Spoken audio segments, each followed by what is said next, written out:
course is designed in a way that you would be able to prepare yourself for MB-700 examination. That doesn't mean that you can directly pass the examination by just following up this course. So you would also have to go to Microsoft Learn sites in order to revise and practice more that we are learning in this class. Course contains 12 modules. Module 0 starts with the introduction, that's the one that we are having right now. Module 1 talks about the solution architect role. Module 2, we are going to discuss how exactly you would manage interactions with FastTrack. Module 3 is about solution blueprint. Module 4 talks about defining environments, tools, deployment strategy. Module 5 discusses data management strategy. Followed by which in module 6, we are going to discuss about determining an interface and integration strategies. In module 7, we will be defining the security architecture. Module 8 is about defining testing strategy. Module 9 will talk about performance testing strategy, followed by which we'll also be discussing business intelligence reporting in module 10. Module 11, we will talk about determining licensing and support for Microsoft Dynamics 365. The last module is about going live. So how would you prepare yourself to go live will be discussed in the last module. The course also comes with exercises. So these would not be like a guided lab kind of a situation. It would more likely be like a real life scenarios that you will be facing when you get started as a solution architect. With that said, let's quickly get into the course. Here is the day-wise agenda, how we are going to move further. On day 1, we will be discussing, we are going to see 3 modules a day. Day 1, that is today, we are going to be discussing module 1, 2, and 3, which means the solution architect role, managing interactions with FastTrack, and solution blueprint. On day 2, we will be talking about defining environments, tools, and deployment strategy, along with data management and integration strategies. On day 3, we will talk about security architecture, testing strategy, and performance testing strategy. On day 4, we will be discussing business intelligence and reporting, along with determining licenses, support, and also going live. Day 5 would be about exam preparation. So this is how we are going to move further throughout this week. So with that said, let's start with module number 1, which is the solution architecture. Before we discuss the key skill categories for the solution architect role, we should quickly be seeing some background information about Dynamics 365. So as we already know, Dynamics 365 provides you with a range of business products. These business products can be broadly classified into 2 categories. There are other applications too which may fall in between or may not fall into these either of the categories. But then broadly, you can classify Dynamics 365 applications into 2 categories. There are various business applications like Dynamics 365 Finance, Human Resources, Supply Chain Management, etc., which falls under the ERP category, Enterprise Resource Planning category. So you've got Finance, Dynamics 365 Finance, Dynamics 365 Human Resources, Dynamics 365 Supply Chain Management, and Dynamics 365 Commerce. On the other hand, there are applications like Dynamics 365 Sales, Marketing, Customer Service, Field Service, which falls under the Customer Engagement category, CE category. So namely, you've got Dynamics 365 Sales, Marketing, Customer Service, and Field Service. There are architectural differences between these 2 categories of applications, and Dynamics 365 also provides you, or Microsoft provides you with a no-code, low-code platform to handle a lot extension scenarios. So a low-code, no-code platform would allow you to create applications, automations, business intelligence, and even chatbots without writing any code. So there is intense support of this no-code, low-code platform, which is called as the Power Platform. So your business applications are not complete without Power Platform. Power Platform itself is a no-code, low-code platform by Microsoft. So you would be able to create a lot of solutions without any code. And if at all you are a developer and you're well versed with coding, you can still write code. That's why we have it as no code, low code. Power Platform majorly has four tools. Starts with Power Apps, which is an apps developer tool. Power Apps would let you create applications. You can create or build fully functional Canvas applications or model-driven applications or even portals with the help of Power Apps.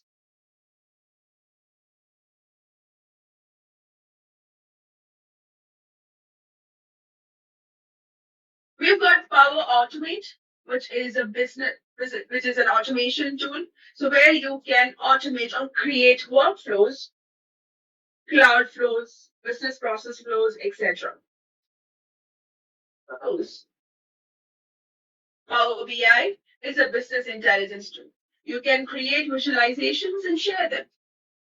Visualize data, you'll be able to transform data, clean data. It's a self-service ETL plus visualization tool. And we have got Power Virtual Agents, which basically will let you create chatbots. So understanding Dynamics 365 and the related applications are really important for us so that we will know how to create or how to architect a solution for for your organization. So it is important to know all the related applications or at least be aware of the related applications when you start working with finance and operations. On a quick note, the FNO applications and the CRM or CE applications, now we call them as CE applications. So these applications have different architecture. The customer engagement applications, the Dynamics 365 sales, marketing, customer service, and field service, they are built on Power Platform using this no code, low code technology. And these applications can be easily extended and also integrated with finance and operations. With earlier versions like AX 2012 or AX 2009, we were seeing a trend that you could get into the original code and make changes there. You could customize by overlaying the application. But that's not the case nowadays. You would only be able to extend the solution and not overlay the solution. So customization is going to take a different approach when it comes to Dynamics 365 finance and operations.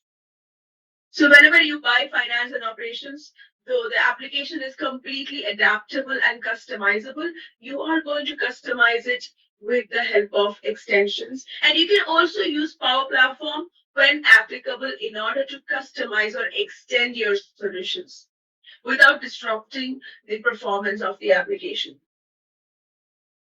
So it is important to be aware of these related applications and their features, functionalities to architect a solution for your organization based on Dynamics 360. With that said, let's quickly get into seeing what are the skill sets that a solution architect would require to go further. So there are four parallel skill sets that a solution architect should possess, including technical skills, delivery skills, industry skills, and soft skills. Technical skills are the ones that we are going to discuss throughout this week, right? Delivery skills are also equally important along with technical skills. Not only knowing about the working of elements, you should also be able to deliver it, convince it, or explain this to your team members. As a solution architect, you would be interacting with different levels of people. You would be interacting with developers, you would be interacting with stakeholders, you would be interacting with the users. So, depending upon the person that you are interacting with, you should be able to deliver it with the right amount of information to them. So, delivery skills also becomes a very important skill along with technical skills.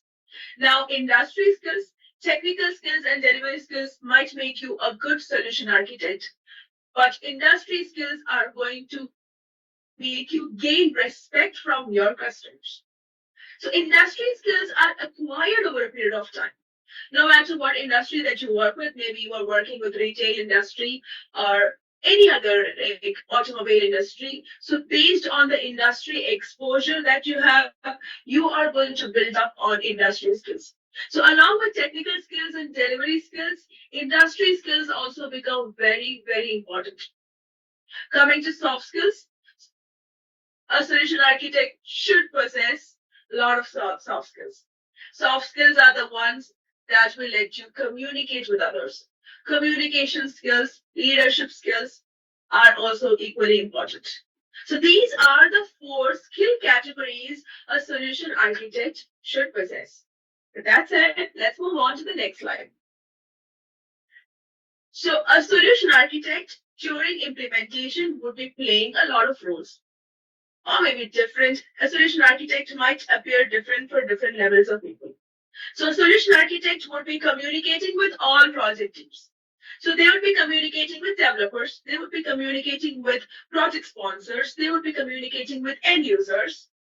So depending upon the person that they are communicating with, they would possess or they should possess a, a good set of communication skills. A solution architect would be identifying and addressing various interdependencies between different architecture components. A solution architect would be expected to make decisions on various solution components and also create or come up with various strategies according to the objectives and principles of the organization or the project. So, in short, a solution architect would communicate with different levels of people. They are going to identify different interdependencies and also make decisions on behalf of them. Solution architect is going to be the face of an organization.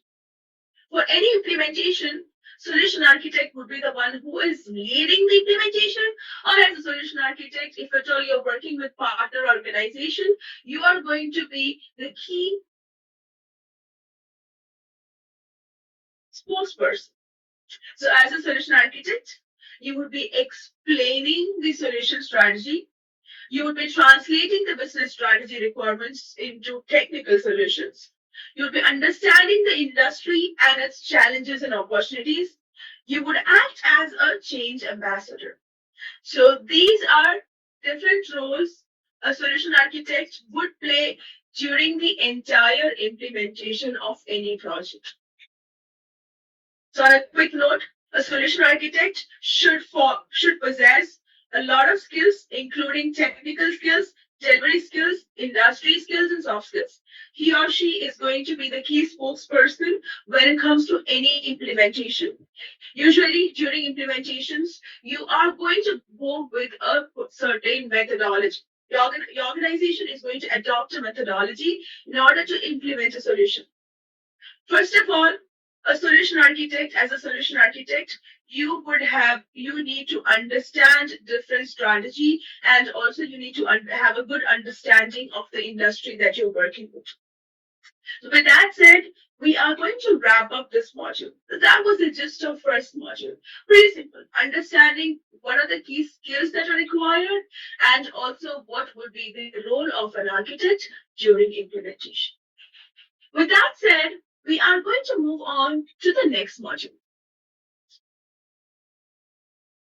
In this module, we will discuss about fast track, what is fast track, and also how to make the most out of your fast track templates. So let's quickly get started with that. So, what is fast track? Fast track is a customer success program. So, fast track is actually powered by Microsoft's product engineering team. It started somewhere in 2017. So it enables organization, or fast track enables organizations in order to accelerate their Dynamics 365 implementations. So your implementation team would be constantly contacting with fast track, or maybe like they would be interacting with fast track, even though not, there would be different engagement models, directly or indirectly. Implementation team would be interacting with fast track, and fast track would be responsible for a successful rollout. There are various offerings provided by fast track, namely we have got success by design, there are fast track workshops, there are fast track tech talks. Success by design is the free of cost, a no cost option that is available for eligible partners and customers. So success by design is an approach that is based on learnings and experience from over 3,000 plus cloud deployments Microsoft has seen so far. So you can make use of success by design. You can learn from the already experienced people and knowledge base in order to create, or in order to successfully implement your solution. There are various fast track workshops, which are maybe like basically interactive sessions, which are created. Sometimes these interactive sessions are customized for customers. There can be boot camps arranged. So these are prescriptive and interactive outcome-based sessions that are customized for customers. And you can also find tech talks. These are on-demand videos. It might contain introductory videos, it can contain deep dive videos and various solution capabilities, strategies, recommended practices, etc. So these are various offerings from Fast Track. You can make use of success by design, learn from the experience from over like 3,000 plus cloud deployments. You can interact, you can participate in interactive sessions, boot camps and workshops conducted by Fast Track team. You can also avail on-demand videos, which can be based on introductory or deep dive conversation, deep dive information about various solution capabilities, strategies, etc. So these are the three Fast Track offerings. So at a glance, Fast Track is going to help you to implement high quality solutions. How exactly Fast Track is managing to do that? Fast Track will help you to validate your solution architecture design. It is going to guide you on the basis of various recommended best practices. They are going to help you to avoid various common pitfalls. Since Microsoft has enough experience of over a lot of cloud deployments, they know about the most common pitfalls. So Microsoft would provide you with a checklist which would have a lot of questions. So when you go through the checklist, you would be able to avoid a lot of these common pitfalls. So Microsoft, with the help of Fast Track, would allow you to implement or help you to implement high quality solutions by validating your solution design architecture, by guiding you based on recommended practices, and also help you to avoid various common pitfalls. You can go live with confidence. You can mitigate various risks and overcome deployment blockers. Fast Track helps you to increase success, the percentage of success, because they provide you with guidance throughout. You would be assisted by Microsoft Fast Track team so that you can go live with confidence. Fast Track can also enhance your expertise and credibility. So Fast Track will help you deliver successful implementations repeatedly. You would be learning a lot through interactions, and it would also influence your product direction. You can win your customers' trust by working with Dynamics 365 engineering team. So at a glance, Fast Track is going to help you implement high quality solutions, go live with confidence, and also enhance your expertise and credibility.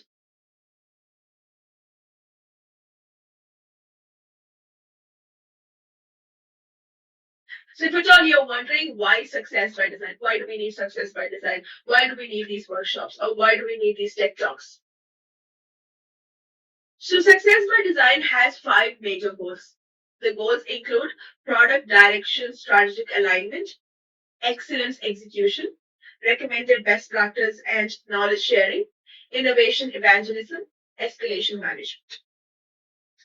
So the way in which you are going to implement your solution today, or maybe your Dynamics 365 solution or Power Platform solution today, is very different from how it used to be a few years ago.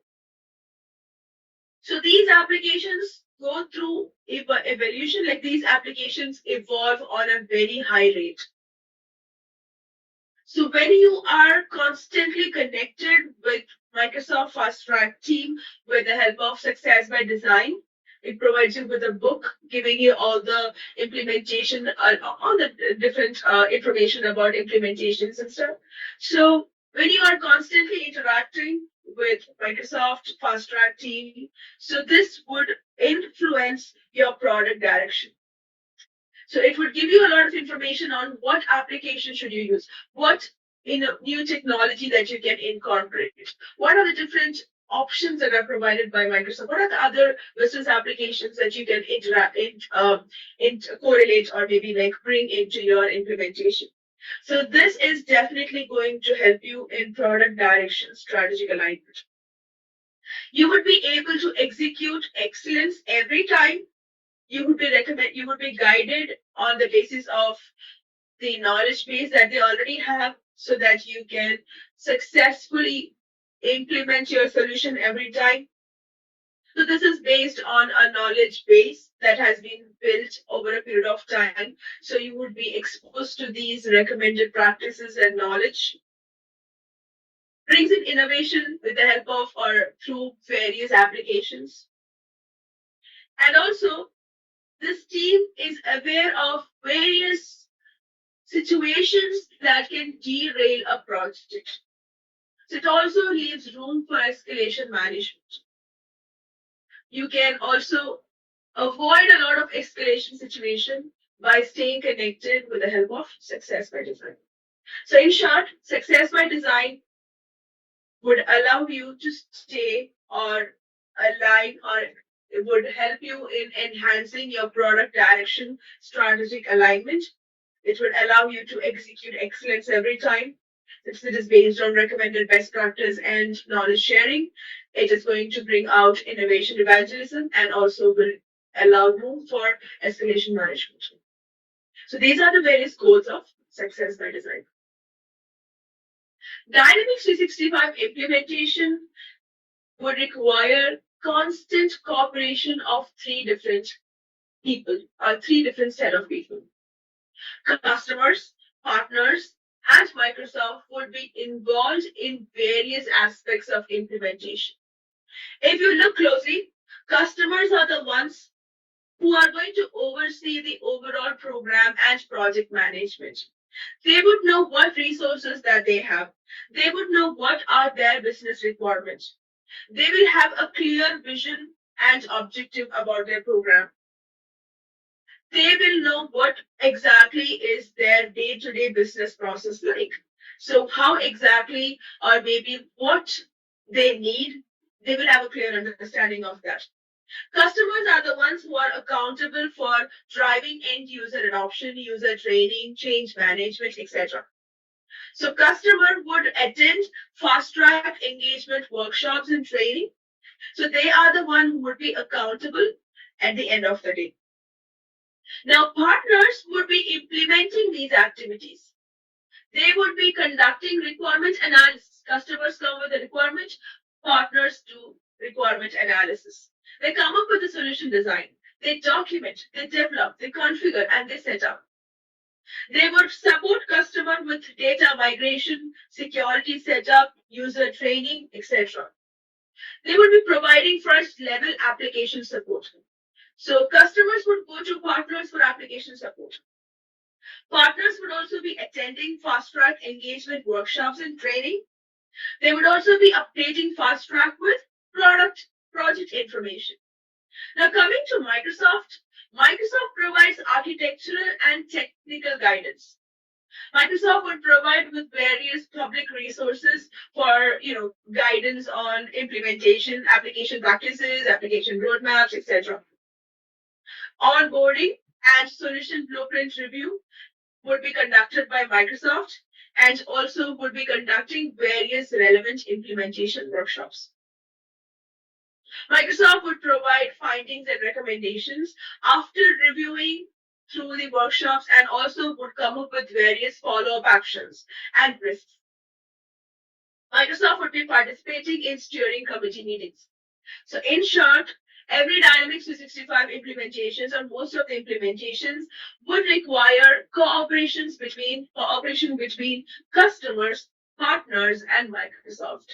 They would play different role in the implementation and they would equally participate in various trainings and various engagement workshops and everything. And they would come together in order to build a successful, in order to implement your program successfully. So in short, customers are the ones who knows about their objectives and their requirements. So customers would describe their requirements and also would describe their objectives and vision. Partners would be working on it, analyzing these requirements. Partners would be coming with the design, documentation, development, configuration, setup. Microsoft is going to provide architectural and other technical guidance. Microsoft is going to review all these things, review your solution design, review your code, maybe if at all you are requesting them to, and Microsoft is going to provide their findings and recommendations after this review. So you would be in contact with Microsoft through partner in order to work on these follow-up actions and also in mitigating the risk factors that are being highlighted by Microsoft. So these are the different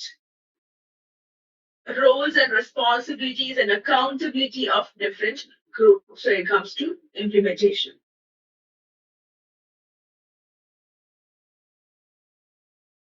Let's take a look at various fast track engagement model. There are different fast track engagement model.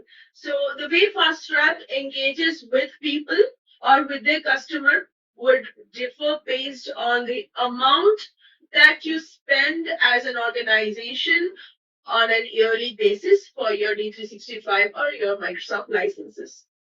If at all your spends are somewhere in between 100K and 300K, 100,000 and 300,000, Microsoft or the fast track team is going to interact with you not directly but indirectly through partner architects.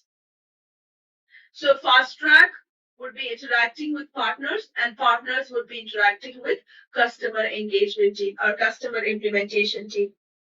Whereas if at all your project spends are greater than 300,000, fast track would be directly interacting with the customer implementation team and also with the partner implementation team. So either way, fast track is going to engage with the customers, either directly or indirectly. Apart from the fast track team, there are also other teams that you can find at Microsoft. There are customer service and support team. There are customer success managers team of customer engineers. There are team of customer success account managers. So different team aims at different goals. So now let's say that you have some issue, you are facing some issue, you're facing some bugs in the application. You are going to create a support ticket. You're going to contact with the customer service team. You're going to contact the customer service team to create or to log a bug or to log a case. So Fast Track is actually designed to provide solution architectural guidance for basic bugs and any other support elements. We are still going to go to customer service and support. So there are various support options provided by Microsoft. So customers and partners would be leveraging this support for their product concerns and issues.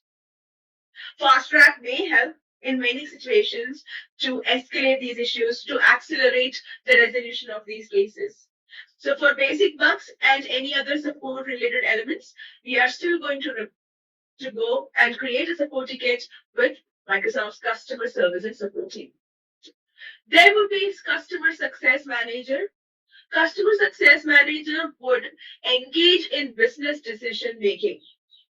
During implementation, customer success manager would engage with business decision makers so that they can discuss together and implement your project. So customer success manager, they drive and own the deployment, and they are also responsible for expansion of the deployment. So customer success manager, they provide change management guidance as well. They allow organizations to adopt change management. There are customer engineers.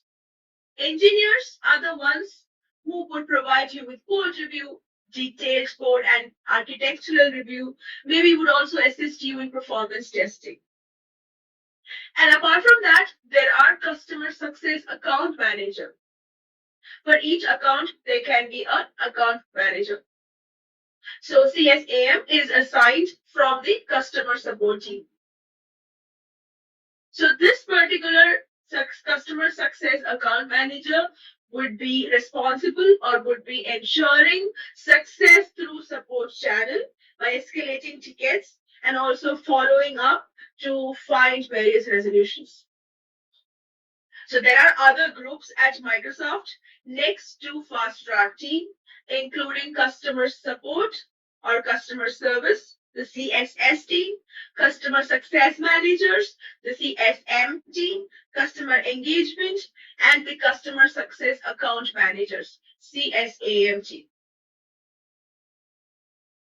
Now let's take a look at various workshops and why do we need them, how exactly these workshops are conducted, and when exactly these workshops are conducted. So let's start with the solution blueprint workshop. So solution blueprint workshop would happen in one of the initial stages. Right after handover from pre-sales team, Fast Track would provide you with a template. So this template would be a solution blueprint template. This template will contain various components. You will have to mention your objectives. You will have to mention your different strategies that you are going to follow throughout your project. So, and there would be a workshop conducted so that you can discuss based on this particular solution blueprint. So let's take a look at this in depth. So why exactly we need a solution blueprint workshop and how it is done and when it is done. So first of all, why do we need a solution blueprint workshop? So solution blueprint workshop would make sure that your solution scopes and details are understood in a very structured manner. It would drive a sense of communication with the implementation team. It is going to prevent issues and mitigate risks at a very early stage of the project. This happens before your implementation. It would provide a baseline understanding to plan other fast track activities on. It is going to make sure that your design concepts are safe and sound. So a solution blueprint workshop is important to ensure that you understand your solution scope, your design concepts are sound, there is communication within the implementation team, and if at all there are any issues that are being identified at a very early stage, and this is kind of like the baseline for all the other fast track activities. So this is why we need a solution blueprint workshop. Now let's take a look at the next question. When do we conduct the solution blueprint workshop? So solution blueprint workshop would be conducted before your primary implementation activities start. That means it is at the initial start of your implementation. In the first few weeks, right after handover from the pre-sales team to the implementation team, you would be working with the solution blueprint. And once you complete your solution blueprint, you would be conducting a solution blueprint workshop.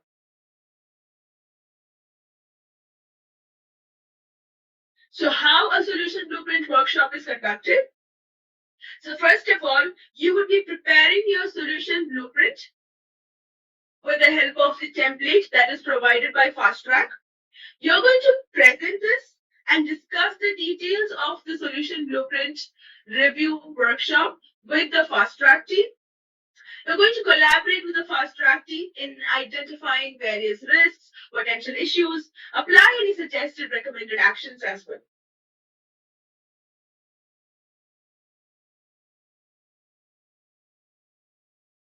With that said, we are going to look at various solution blueprint components. We will be discussing this more depth as well later on, but just to understand what exactly a solution blueprint will contain, a solution blueprint is going to contain your program strategy, your data strategy, what are the different types of testing that you're going to do, and what are the different tools that are you going to use, or what are the different environments that you will require in order to perform these kind of testing, what are the different integrations that we are going to do, what applications that you will be integrating with, what are the integration patterns that you're going to follow, how exactly are you going to manage your application lifecycle, what is the strategy around business processes, what is the strategy around business intelligence and reporting, what kind of environment that you would require, the capacity and strategy around that, what are the different other applications that you will be also using along with finance and operations, what are the security strategy that you're going to follow. So your solution blueprint would contain these components. So at the initial stage itself, you're going to analyze your requirements and you're going to come up with a solution blueprint.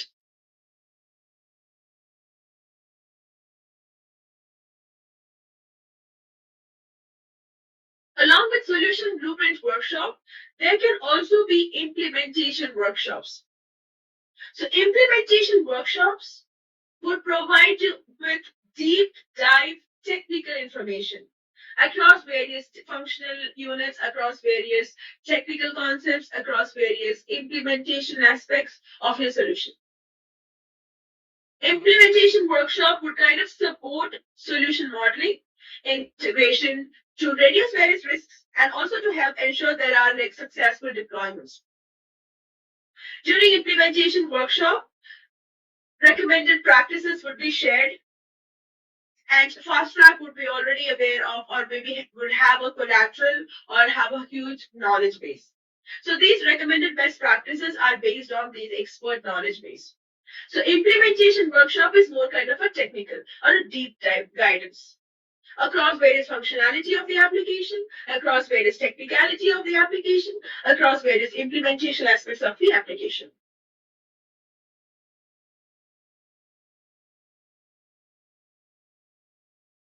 So when do you conduct implementation workshop?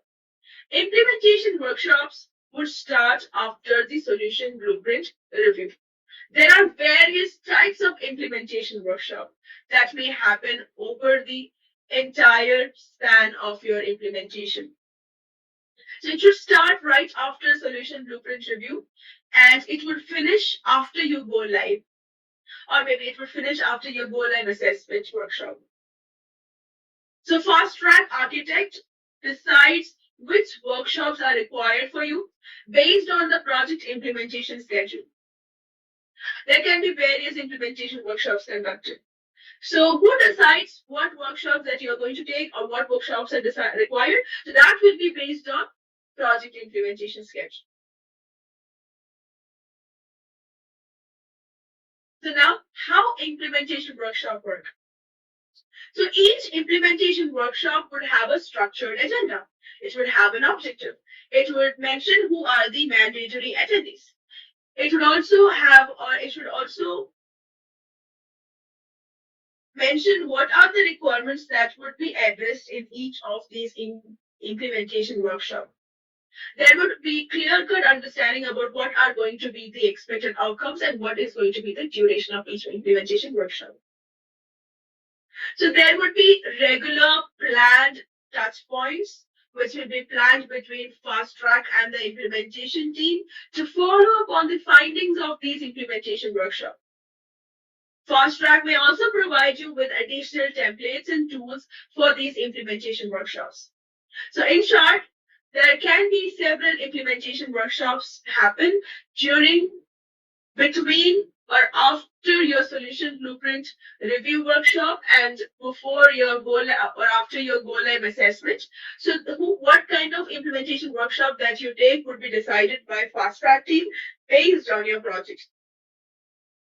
So each of these implementation workshop would have a structured agenda. It's going to have an objective. It would be mentioning who are the mandatory attendees and what are the requirements that would be addressed. And also it will have an idea about the expected outcomes and also the duration of each of these implementations. And you would be regularly meeting with, or the implementation team would be regularly meeting with fast track team or for the follow-up on the findings. And if required, fast track may provide you with additional templates as well. With that said, we'll talk about the next kind of workshop. That would be Go Live Readiness Workshop. Go Live Readiness Workshop would validate whether the solution that the customer has come up with meet the customer's needs and expectations. Go Live Readiness Workshop is going to ensure there is smooth transition to Dynamics 365 in the available cutover window. Go Live Readiness Workshop would avoid any surprises and reduce the number of escalations after going live. So how it happens is fast track team, after your user acceptance testing is done, would provide you with a checklist. So you are going to go through the checklist and evaluate yourself how exactly your implementation is. You're going to answer all the questions provided by Microsoft. And once you hand over this checklist based on the findings of the work checklist, Go Live Readiness Workshop happens.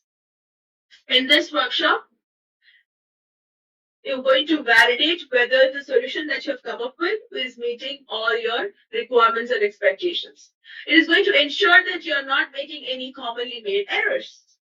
And it can also help you in identifying various number of escalations before maybe that might happen after you go live, before you go live itself. Hope that makes sense. So Go Live Readiness Workshop, it's kind of a journey that starts with, Go Live Readiness is a journey that starts with day one of implementation. Right after you've come up with, or maybe like right after pre-sales day one, your Go Live Readiness starts. You would be incrementally building your application. You would be testing your solution. You would be testing various delivery procedures throughout this journey. If at all there are any organizational change management that should happen, don't delay it.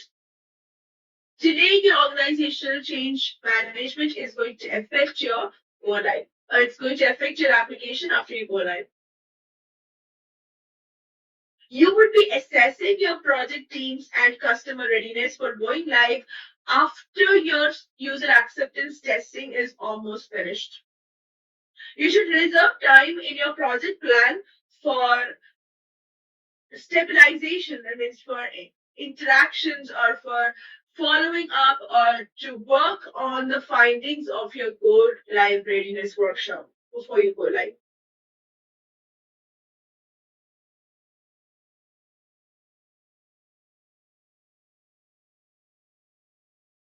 So how your Go Live Readiness Workshop happens?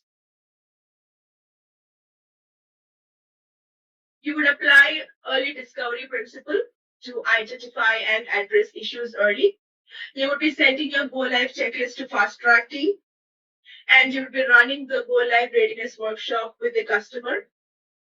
You would practice cut over process as well during your Go Live Readiness Workshop. With that said, I'm going to move on to the next slide. Let's take a look at the timeline of a Go Live preparation process.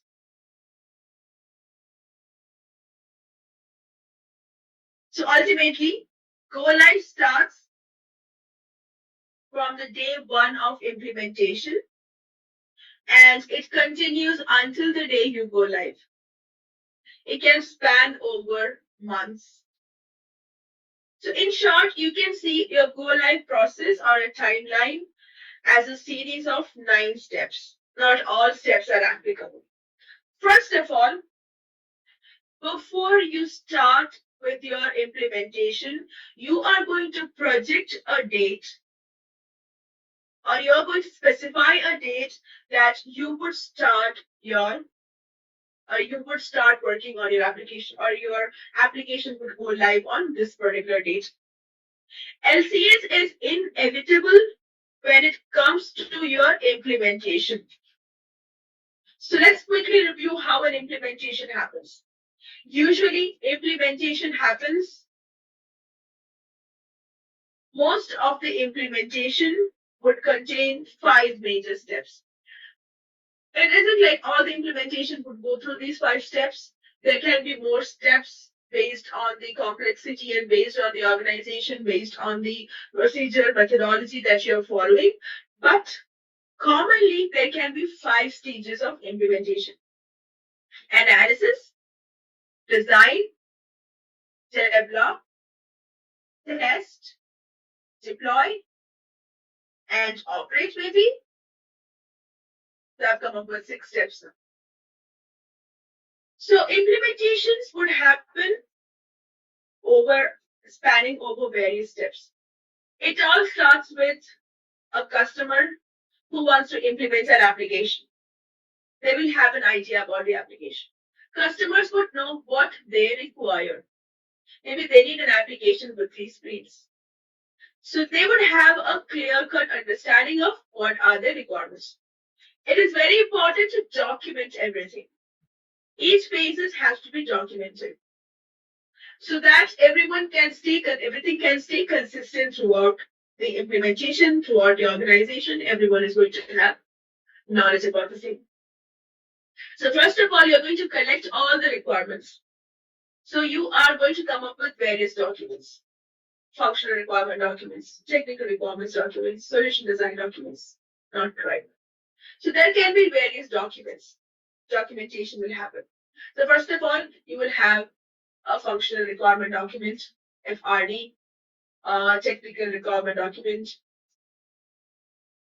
GRD, various requirement documents in short. Based on the requirement document, you are going to analyze this. Analysis would be done. You are going to analyze what are the fit gap analysis would be done. What requirements can be addressed? What requirements cannot be achieved? What requirements are already available or your out-of-the-box solution is going to provide? So the application is going to give you various functionalities. So you need to have a good understanding of what are the functionalities that are available in the application so that you can analyze it against your requirement and come up with an understanding about, okay, these are the requirements that are already addressed by the standard solution. These are the requirements that we'll have to work on. There are certain customizations that needs to be done. There are certain extensions that has to be done. Maybe this module can be implemented by outsourcing an application. Maybe I can go find a ready-made solution from maybe AppSource, from a marketplace, AppSource, like anyone. You'll be deciding whether to build, whether to buy, etc. So all these kind of analysis would be done in the first stage.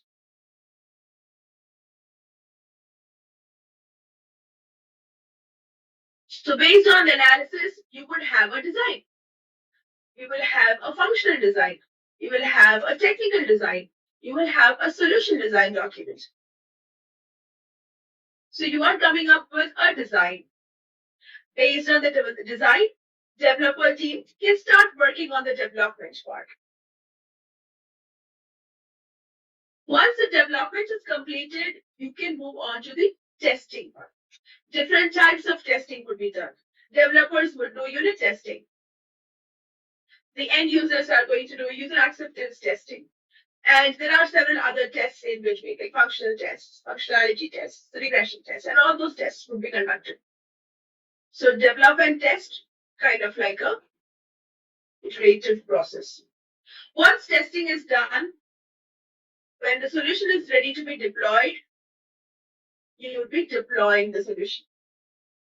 After deployment, we are going to operate the solution. So these are various steps that an organization is going to follow to implement a solution for their organization. So based on the requirements, based on the complexity, organizations might follow various methodologies. You must have heard of waterfall methodology, agile methodology,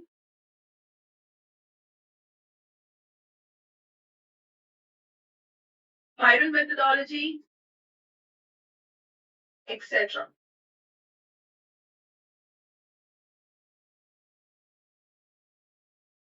Throughout the implementation, there are various tools that you are going to use.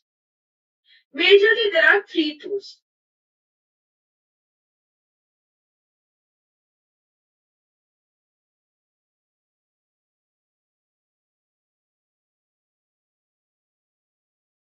We have got LCS, we have got Azure DevOps,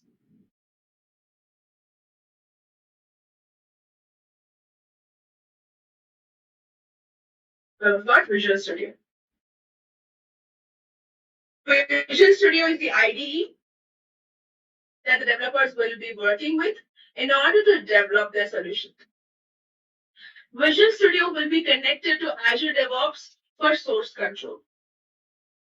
Developers will be storing their developed code in Azure DevOps. Azure DevOps provides you with a branching strategy where inside Azure repository, you can create branches like dev branch, test branch, pre-production branch, production branch.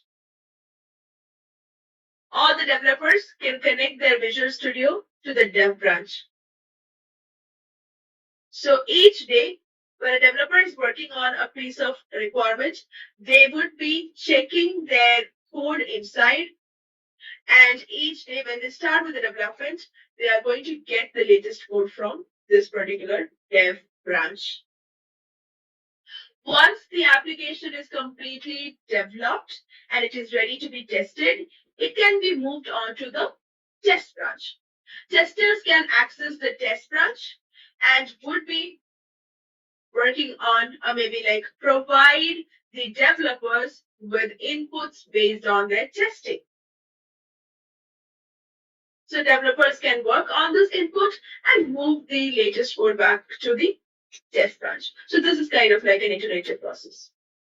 Once the application is completely tested and it is ready to be deployed, you can move that to the pre-production branch where it can perform user acceptance testing. Once it completes user acceptance testing, you can move it on to the production branch. From the production branch, you will be able to maybe like you can make use of Azure DevOps build pipeline to build a software deployable package.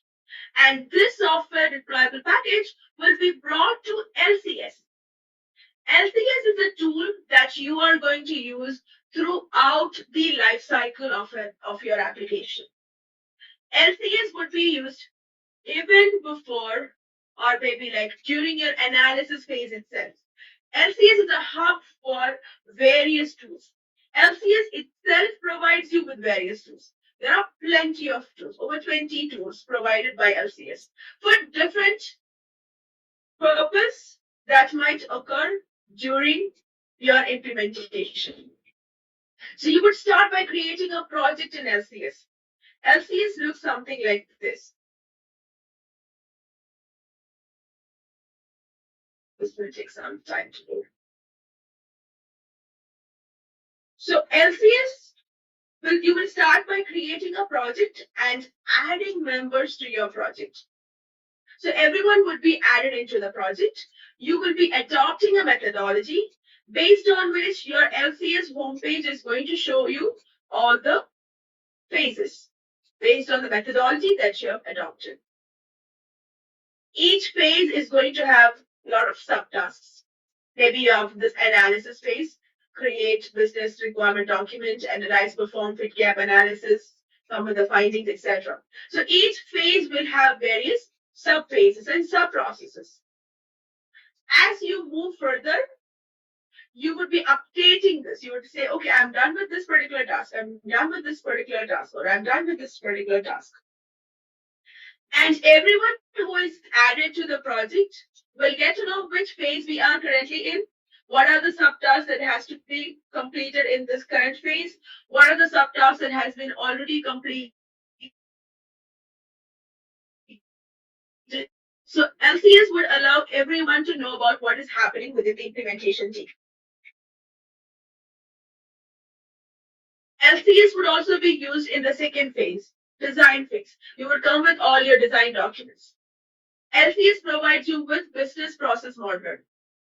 So there are projects, there are methodologies,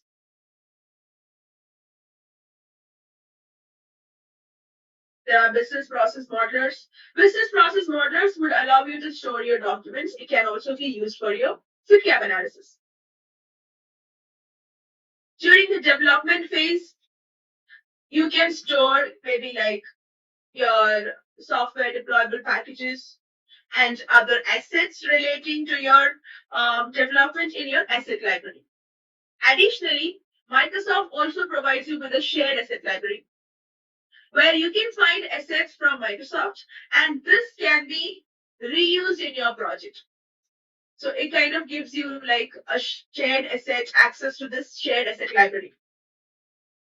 During testing, you can again store your test document in BPM. You can connect BPM or LCS with Azure DevOps. Let me add different tools that I've already mentioned about Azure DevOps as well. Azure Repos to store your code.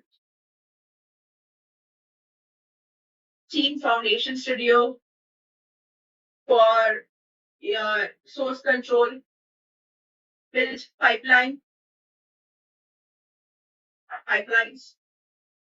test. So Azure also allows you to create, Azure DevOps also allows you to create test plans. So you can connect LCS with Azure DevOps for testing. Coming to the next phase, deployment phase. Azure DevOps or LCS provides you with a tool called maybe asset library. Yeah, you can store your software deployable packages. From where you can apply this onto your environments. Once you apply your software deployable package onto your environment, your solution would be upgraded, your application would be upgraded. Maybe like you are moving on to a different, maybe like you're deploying your environments. So after you deploy your environment, you will have to constantly monitor your environment. For that, LCS provides you with various environment monitoring tools.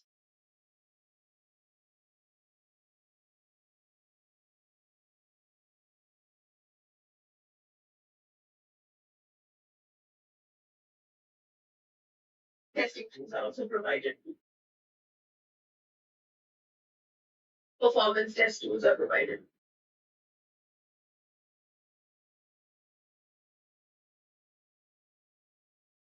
Along with environment monitoring, you can also monitor SQL, SQL Server.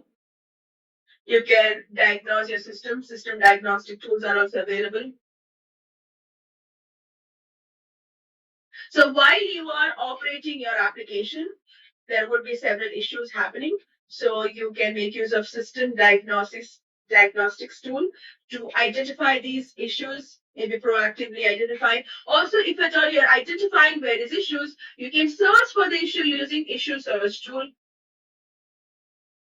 There are also you can create support tickets. Support tool is available where you can create support tickets, where you can report outages, etc. So you would come to LCS for all these different things. So these are various tools provided by LCS. So throughout the life cycle, you would be making use of LCS as well as Azure DevOps. So LCS Azure DevOps plays different roles when it comes to implementation. Additionally, your team members, your technical team members, your operation team members, your database team members, your project managers, your all other team members will be using Azure DevOps to collaborate with each other. So Azure DevOps also acts as a collaboration tool. It provides you with Azure boards where you can find about information about what are the tasks that you're supposed to do. You can assign tasks to others. You can also have a communication over comments, etc. So these are various tools that would be used throughout the life cycle of your application. Can be helpful during your implementation, after implementation, during deployment, after deployment as well.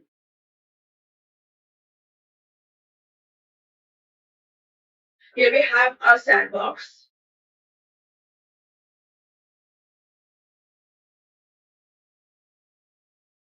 So here we go.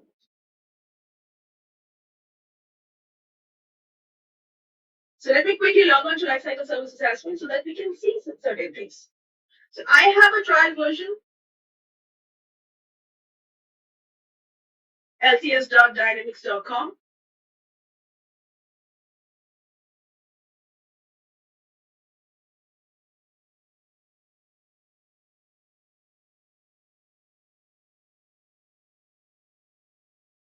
So let's log on to lcs.dynamics.com, which will take you to our Lifecycle Services homepage.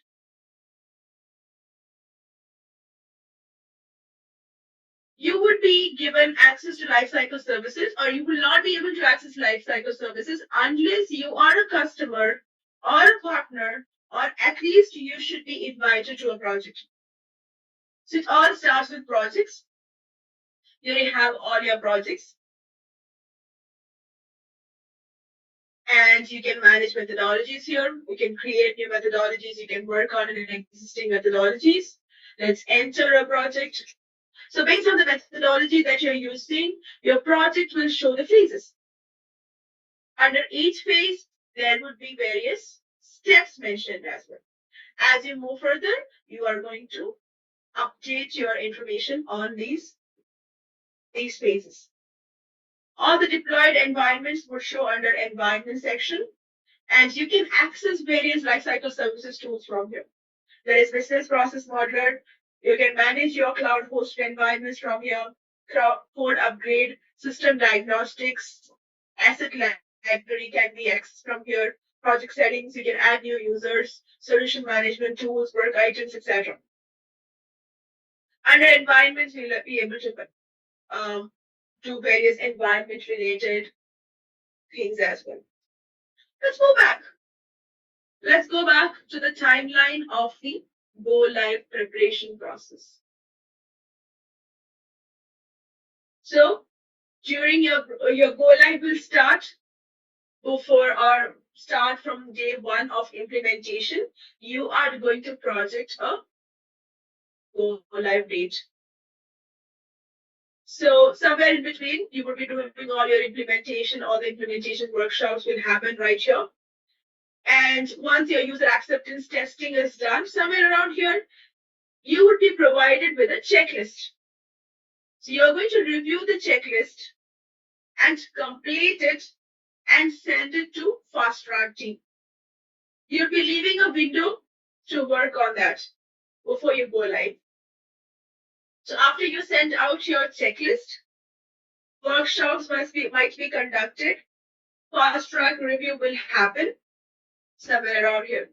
Parallelly, during this time, you are going to identify a release or maybe your final package for deployment. And you will be requesting a production deployment with the DSE team, Dynamic Service Engineering team. So with the help of Dynamic Service Engineering team, they will be sizing the deployment package. They will be helping with the deployment. They would also install. During this time, if at all, you can submit your deployable package installation. You can submit the request somewhere around here. And also, if you want to copy database from Sandbox, to production, you can submit a request somewhere around here.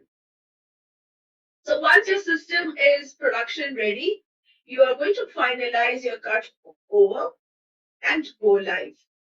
So this is how, or this is the timeline of go live preparation process. With that said, we are done with module number 2. So real quick, we would be moving on to module number 3. Before that, we'll do a quick revision of module number 2. So in this module, we talked about various interactions with Fast Track. We started by understanding what is Fast Track. Fast Track is a customer success team. Fast Track provides you with 3 major offerings: success by design, workshops, and tech talks. Tech talks are on-demand videos. Let's say you're doing environment planning and you have some questions regarding environment planning, or you're not sure how to plan your environment. So you can go and search for tech talks related to environment planning. There are various tech talks available. And with the help of these tech talks, it can assist you in your environment planning. So at a glance, Fast Track is going to ensure that you are delivering high quality solution each time. You can go live with confidence, and it can also enhance your expertise and credibility. Success by design has these following goals.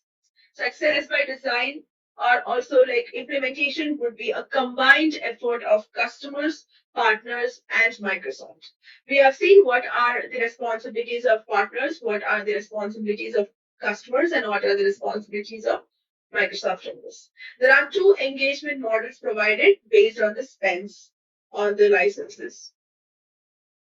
Apart from Fast Track, there are also other teams like the customer service team, the support engineer, success manager team, customer engineers team, and also account managers. We have discussed about 3 different workshops. The solution blueprint workshop, when exactly happens, why do we need a solution blueprint workshop, and how exactly a solution blueprint workshop is conducted. What are implementation workshops, how, when, and why implementation workshops, and we've also discussed about go live readiness workshop. How, when, and why are we going to conduct go live readiness workshop. We have talked about the timeline of go live preparation. We have discussed what exactly would happen during the implementation, and also what are the different tools that you might use during the implementation, throughout implementation. So with that said, we are done with module number 2. So now we should be able to move on to module number 3. So module number 3 talks about solution blueprint. So first of all, let's try to understand what is a solution blueprint. Solution blueprint is a document. This document will provide you with a complete, well-rounded description of your solution design. So as a member of your implementation team, or as a solution architect who is representing the implementation team, or as a solution architect who is implementing the solution, to begin, or before you begin with your implementation, you need to have a structured document that will provide a complete understanding or a complete description of the solution design. This blueprint will have enough details, sufficient details, so that you can get budgetary idea from a time perspective as well as from financial perspective. So this blueprint will contain information, will contain components that are essential for your implementation. It will have all the relevant solution implementation details from the beginning to the rollout and until the handover to the support. So it would have all the details or information, just the sufficient details so that that you can get an idea in terms of time perspective, in terms of financial perspective, what are the different applications that we are going to use, what are the different integrations that we are going to do, etc. So all these will be contained in your solution blueprint document. So this is a structured document, which is very much important before you can start with your implementation. So let's talk about creating a solution blueprint document. So who creates it? Why do we create it? When do we create it? And how do we create it? First of all, after pre-sales, fast track team would provide you with a template. So to create a solution blueprint document, you are going to complete or fill this template. So how do you create it? By completing or by filling a template which is provided by the fast track team. And who would be preparing it? So solution blueprint would be prepared by the partner solution architect together with the implementation team. So implementation team along with the solution architect would be preparing a solution blueprint. So why do we need it? We need it to have a good understanding or overall understanding of the solution, and also to identify various risks, and also to accelerate the success of your implementation. You need a solution blueprint document. Now, coming to the most important question, when exactly are you going to create a solution blueprint document? So this would be created right after handover from the PCLC. And this would be the very first thing that you are doing.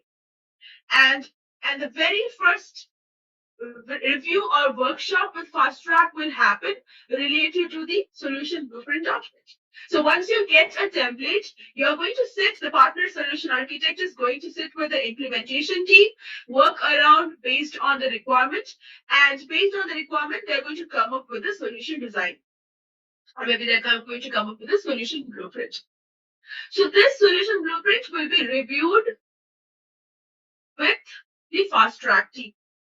So that's how a solution blueprint document is created.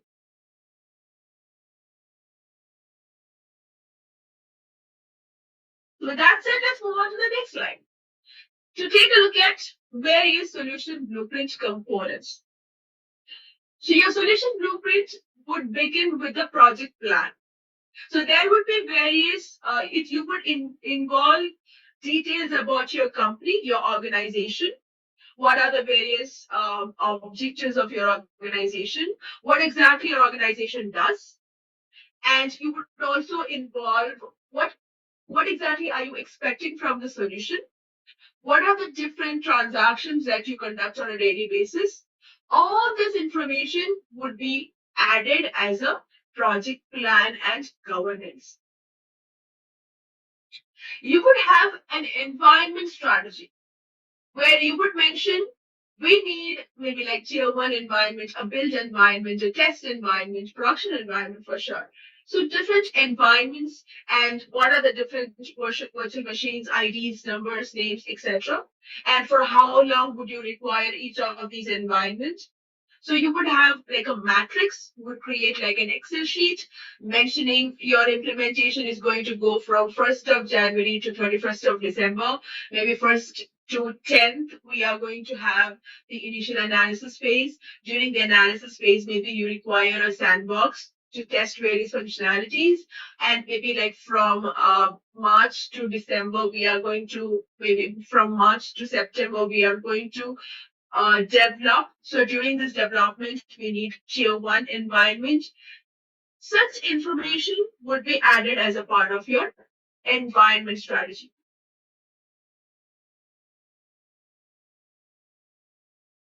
You would also mention product gaps and risks. So these are the requirements that we need as a company, and these are the functionalities that the solution is already providing, and these are the functionalities that we need to work on. These are the risks that are associated with this, etc. You would be mentioning that.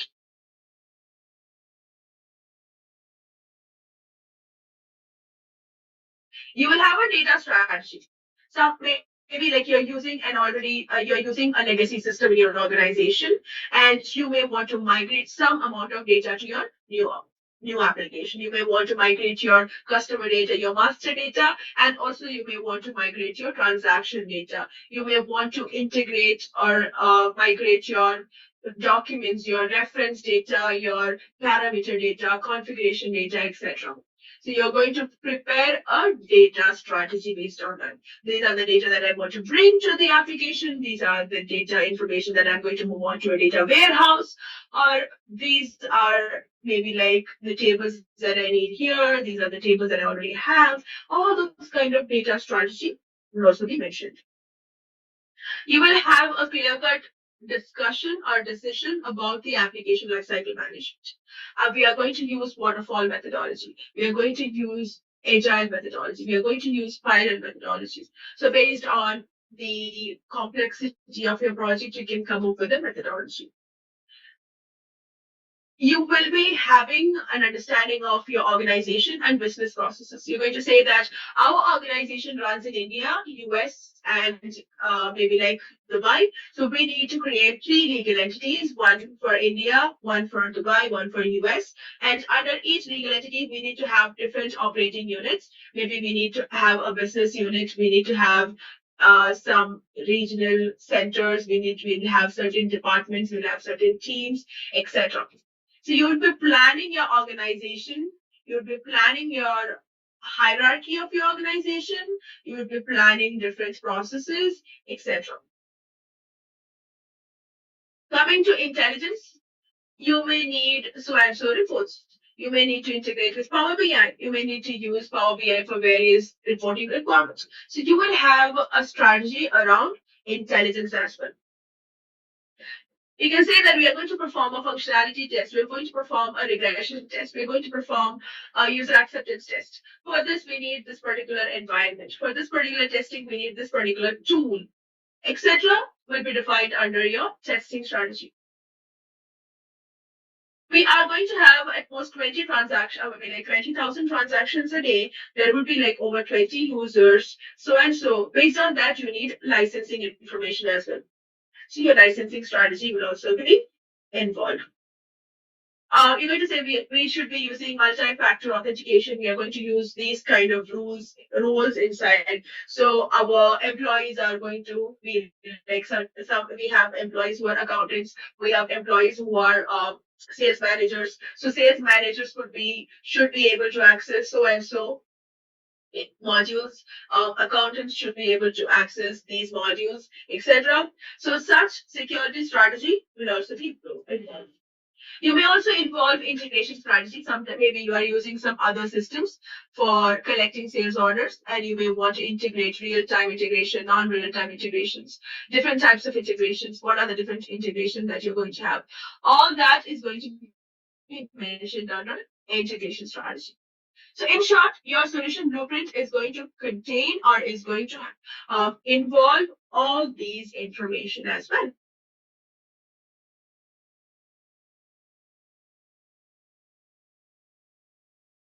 So most organizations will already have their goals, their challenges, their objectives, and everything identified.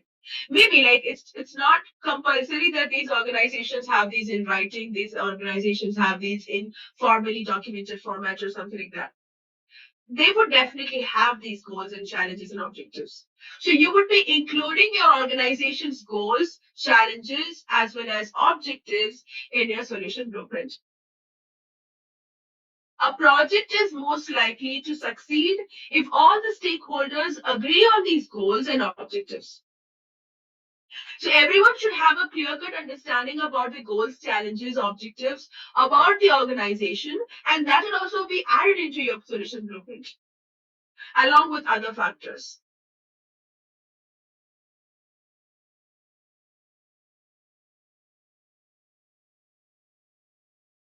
So you would also be including a slide where you are going to provide a summary of your solution scope. So within your solution blueprint document, you're going to add a slide, something like this, which will give an overall summary. where you are going to involve or include the main functional areas, phase, timeline, the business information, and also you're going to add styles which represent various numbers. So first of all, the main functional area. So where exactly your business is focusing on? Your business is focusing on finance, sales, procurement, master planning, transportation, etc. You must be using Power BI, Power Apps, etc., human resources. So you are going to mention what are the main functional areas that your solution scope is going to include. You are going to include your phase and timeline. When your project will start. What is the current project phase? When are you expecting to go live? What are the number of users? So these will also be included. Along with that, your business information like East Europe, Southeast Asia, the geolocations would be involved. The language you can add. Data center, the Azure data center location would include that. What is going to be your primary currency? What is going to be your reporting currency? What is going to be your accounting currency? You can involve that.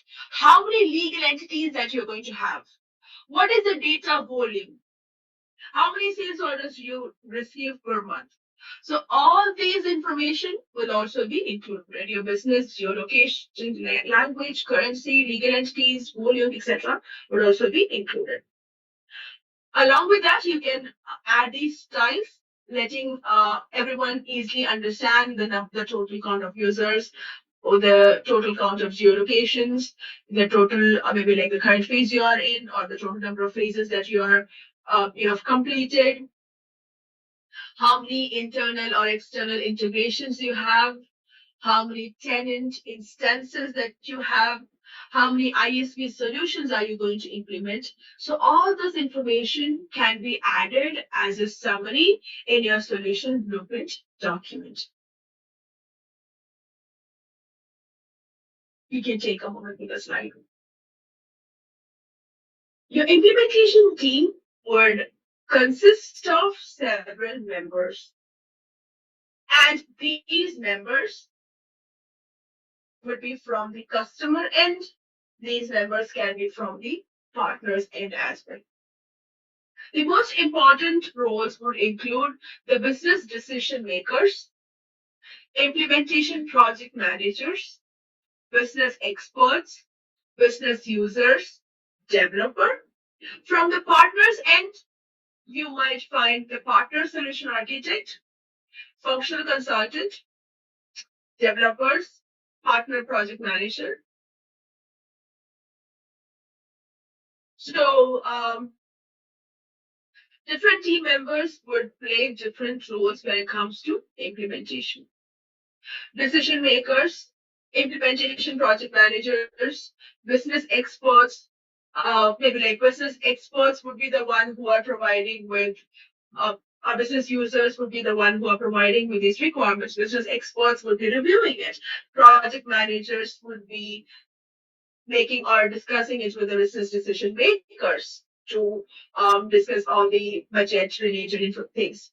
And this requirement would be communicated to the developers, team of developers who are going to work on these requirements. So these are different team members that can participate, that would be that you can expect within an implementation team. Organizations go through changes. Change management is a very important factor. So your solution blueprint would have change management information, risks associated with it, and also mention an escalation path. So usually, change management would be executed by the customer, and change management activities are really important for your solution adoption, and it requires planning. Changes has to be planned well with along with the business users and the business experts and the business decision makers. There are various risks and dependencies that you might be discovering. So you would be listing your discovered risks and dependencies in your solution blueprint. to avoid any kind of surprises during your implementation. So you're going to add change management strategies, you're going to add your risks, dependencies, and also you were describing an escalation path. So that everyone understand what is the impact, what is the context and business situation, etc. So you would be also including an escalation path along with it. So you would be describing and modeling your organization. Before you set up organizations, organizational hierarchy, etc. So make sure that you plan how your business will be modeled. The way you're modeling your business is going to affect a lot when it comes to implementation. So there are various factors that are affecting implementation, that are affecting coding, that are affecting customization, uh, based on how you are setting up your organization. So organizations should be set up. You should be identifying your legal entities. You should be identifying your operating units. You should come up with a plan to describe an organization. You can say that we are going to have 3 different legal entities. We are going to have maybe like 5 operating units under each legal entity. These are our warehouses. These are our sites. So your organization should be planned and described well within your blueprint.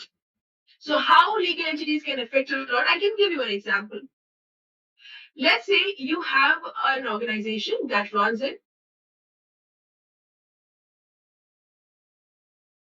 India, US, and maybe Dubai. Now let's say you have created it as 3 different legal entities. Your customer data, your customer master data is going to be different for these 3 different legal entities. So system automatically takes care of differentiating or separating this master data from different legal entities. So if you belong to legal entity A, you will not be able to access master data of legal entity B. And now, if I tell you model your organization as a parent organization and your sub-organizations, one in India, US, and Dubai, so your master data will be shared. So now if at all you want to divide it, you want to separate it, then you need to create your own methods or devise your own strategy to separate it. Maybe you're using a data level security policy or something like that.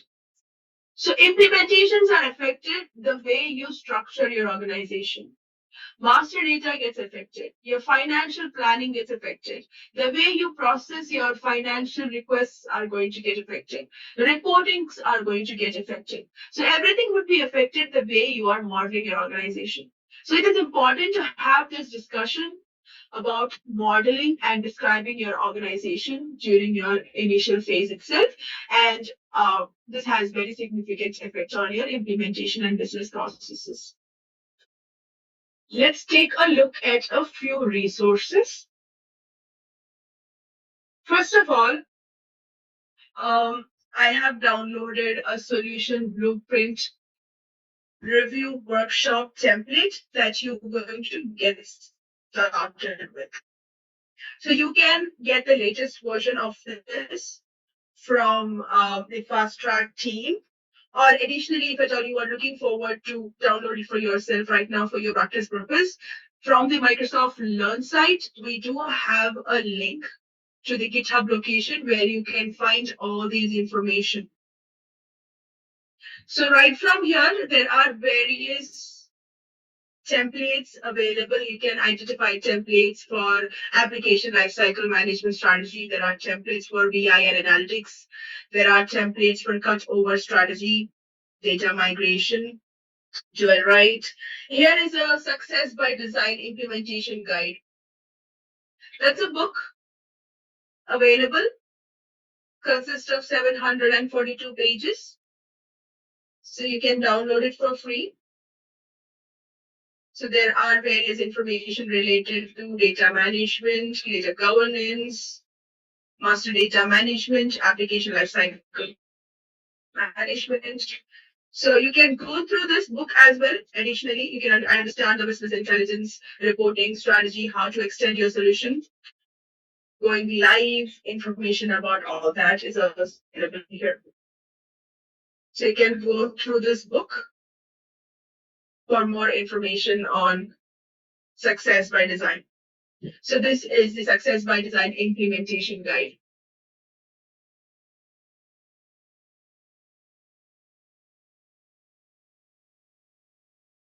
Apart from that, you can also find the template, solution blueprint template, review workshop template. So this template that we have right here is a workshop template.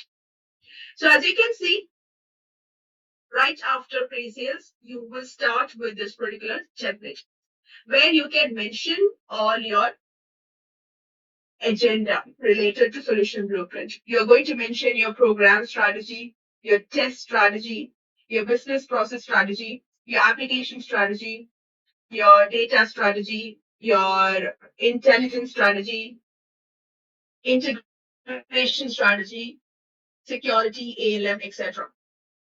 First of all, we would understand the functionality, why success by design, what is the role of fast track, what is in scope, what fast track would do for you, what fast track would not do for you. And also there are certain instructions that you can go through based on which you are going to fill this. You can skip on the slides that are not applicable to your project. You can extend the topic area and you can reach out to your fast track solution architect if at all the questions or the format is not clear to you, etc. And you will be completing this deck and sending it back to fast track solution architect. So this would be sent at least 5 days before the scheduled solution blueprint workshop so that the fast track can go through this document and have their findings ready before your solution blueprint workshop. Let's get started. First of all, you would be including your program strategy, in which you will provide the overview of your business. You will provide the goals, objectives, business challenges that you are facing currently. And this would be your program strategy. You can add more slides if you want. You'd also provide a summary, just like one that we have seen. So you would be updating it, adding all the functional areas, phases, timeline, etc., businesses and everything. Also provide with the total counts, geolocations, integrations, ISPs, etc. You would also mention a project timeline. So when exactly are you going to start until when you are going to complete, when is it going to be completed and everything. You can include the contact information of all the people, implementation team who are a part of your implementation, both from the customer team, from the partner team, from the Microsoft team, and everything. So you can mention who are the sales team, who are the CSM, who is the account manager, etc. So you can add all the contact details of names and contacts of all the related people here. With that, let's move on to the next strategy, which is the test strategy. Under test strategy, you would mention the test plan. What are the performance tests that you're going to perform? The functional tests, non-functional tests, requirements, etc. You would have a metrics, maybe like a point for your especially for your performance test. What is your expected response time? So all that will also be involved. It would involve a business process strategy. Like we say, these are the business processes that are going to happen in my organization. We are going to add these applications and these key processes, and these would be the key persons who are a part of this. These are the key people, etc. You can add. You can add maybe like you want integration with model-driven application as well. You can find more information about these slides here. So you can go through this notes for additional information. You would involve application strategy. This basically mentions what are the applications that are you going to use. Sales applications, customer service applications, field service applications. Are you going to use insights? If at all you're going to use insights for sales, what insight tool are you using? Are you using customer insights tool, customer service insights tool? For reporting, are you using Power BI or any other? For survey, are you using customer voice? Are you going to involve dual write integration with the Dataverse? Are we going to use the legacy flow or are you going to use Power Automate? Are we going to embed a Canvas application or not? So all this information you are going to add. If at all it's not applicable, you can delete it. So app strategy can also be mentioned as different application that you are going to use. Maybe like D365 applications. It can be other applications as well. You'll also provide maybe like an image based on your app strategy.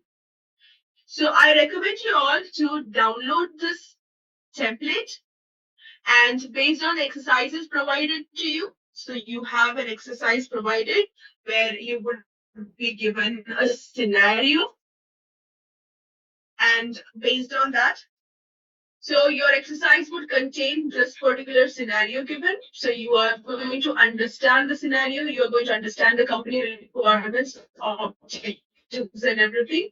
And based on this, you would be completing your strategies and your business, your solution blueprint document. So over this week, we are going to be discussing each element. Like today, we discussed about this particular document. So today, for your exercise, you can go ahead and familiarize yourself with these documents. You can familiarize yourself, download all these templates. So starting from tomorrow, we will be discussing about environment planning. So as in when we discuss environment planning, data planning, and everything, you would come to this part and complete your data strategy based on the findings, learnings that we do in the class. You would complete your data strategy, approaches, plans for data migration, master data management, data sharing, etc. And also you can complete this integration strategy. So as and when we discuss each concepts in the class, you can go through this document to fill in these information. There is intelligence strategy, there is security strategy that you're going to add. You would be adding application lifecycle management strategy. For additional information to understand what each ones are, so you can additionally go to this GitHub site to get more information. For application lifecycle management, there are templates. So this was uploaded last year. So you can go ahead and go through that. There are various templates available. Additionally, you can also take a look at this document right here. So this also be a part of your solution blueprint, where you are going to mention the transaction volumes, data model customization related information, data migration related information, the source data entity, the target data entity, and all of that. Interfaces related information and other lookup values. So you can include this one as well as a part of your solution blueprint template. You would have access to all these resources. You can find these resources from them. With that said, I think we can quickly summarize, wrap up this module number 3, which is solution blueprint. I hope you all will go to the blog site to learn more about solution blueprint, to revise what we have done in this session, and also go to the GitHub location to find all these resources.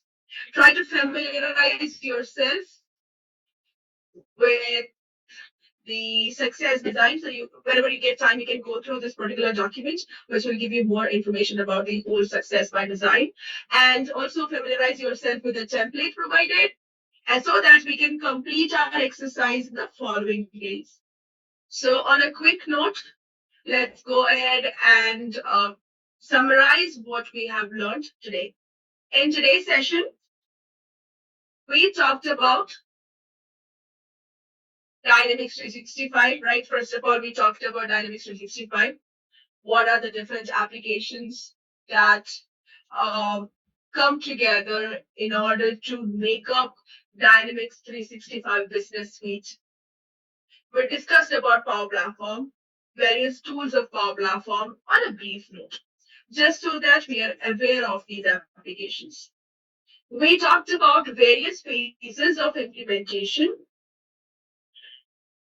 and we've talked about various documents that comes into picture during each of these phases.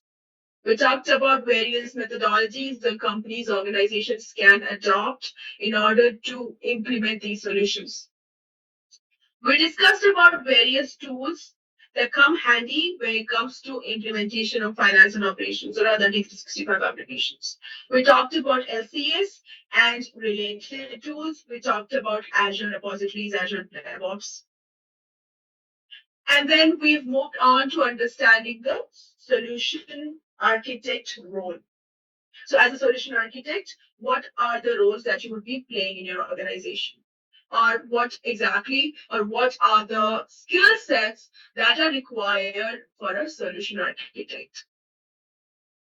And then we started discussing about the fast track. So what is fast track?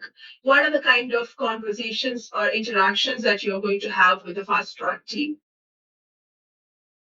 What are the different workshops that would be conducted by fast track? What are the different other engagement models that you may have with the fast track team? TikTok videos, where to find these information. So now we know if at all you are facing any questions during the implementation, where to go to find answers to these questions. It's not always about having the right answer. It's about providing a way, a path, so that people can find right answers. So now you know if at all you want to know more about environment planning, you're going to search for a TikTok video. If at all you want to know more about solution blueprint, you're going to go to these GitHub locations or you're going to go to the fast track site to get those information. So we talked about fast track interaction, what can be expected from the fast track, and what are the other team members along with fast track that you can find at Microsoft's end, and what are the situations where you would be meeting up with the support team. You'll be talking to the customer account manager, would be talking to the success manager. So you have to, or what are the situations where you would be interacting with the service engineers, the customer engineers from the fast track team or from the Microsoft team. So we discussed about fast track, various interactions with fast track, various engagement models with fast track, various workshops like the solution blueprint workshop, implementation workshops, checklist workshop, go live readiness workshop. So these workshops were discussed in the second module. Third module, we start by understanding the solution blueprint. So solution blueprint is a document which will contain various components. It will contain the application strategy, it will contain the integration strategy, it will contain the data management strategy, it will contain the security strategy, and all other kinds of strategy which is required to have an overall understanding of a solution. So you will include information just enough so that everyone understands what are the goals, what are the objectives, what are the environments that are required, what are the data management strategy, what are the reporting strategy that we have, what are the security strategy that we have, how many licenses we require, how many testing types of testing are we going to perform, what are the different tools that are we going to involve in this testing, what is the application lifecycle management strategy that we are going to follow, how exactly our organization will be structured, what are the legal entities that we are going to have, what are the operating units that we are going to have under these legal entities, how many integrations are we going to have, how many ISV solutions are we going to incorporate with our solution. All this information would be a part of your blueprint.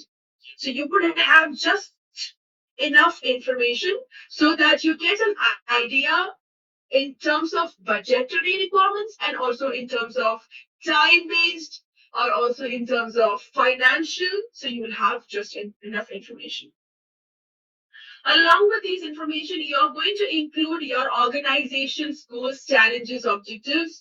You're going to include a summary of the solution scope in your blueprint, and you're also going to involve various other information like contact information about who are the different people who are going to be the part of the implementation team. So you're going to involve all the teams from your company and team members from your partners and as well. You're going to also involve your change management, your risk, your escalation path inside your solution blueprint document. You're also going to involve, describe your organization and the model of your organization. With that said, we are done with this module. Thank you so much, everyone. I am hoping to see you tomorrow and over this week so that we can discuss other modules as well. In tomorrow's session, we will be talking about environment planning, data management strategy, as well as integration strategy.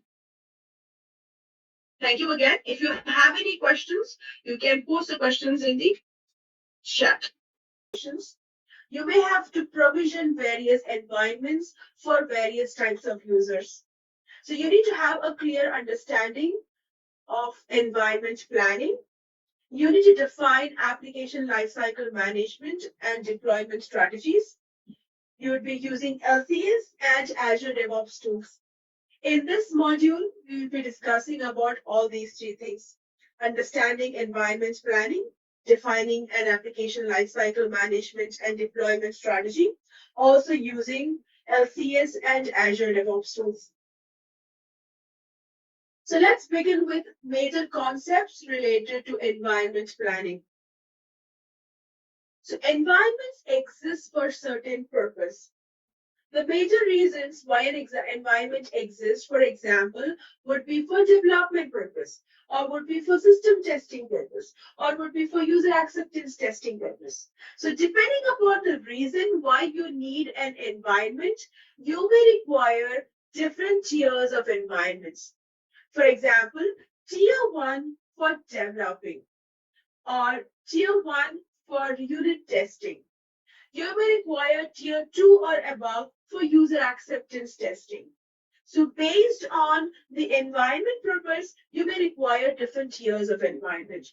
And based on the tiers, you would see various environment topologies. For example, tier 1 would be for develop, build, and test. So topology represents the composition of the environment and ultimately its purpose. And regardless of the tiers, or regardless of the topology, or regardless of the purpose, you would choose any of the deployment strategy, like for example, cloud hosted or VHD. For deploying your environment. For example, for tier 1 defines where exactly it is hosted, whether cloud hosted or VHD.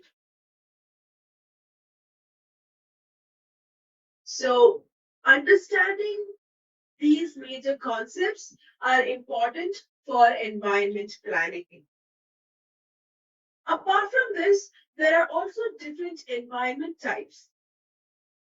You must have heard of standard environment, add-on environment, cloud-hosted environments, or VHD. Standard environment, it includes a production environment and a tier 2 standard acceptance test environment. Your standard licensing includes this. And any additional environment that you require can be bought as an add-on environment.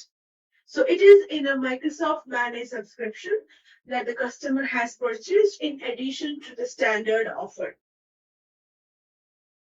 There can also be additional cloud hosted environment, which would be an additional tier of environment that is managed by the customer or the partner in their Microsoft Azure subscription. Apart from that, you can also find environment VHD or environment image, which is an environment which is hosted on premises using a virtual hard disk. that can be downloaded from Lifecycle Services.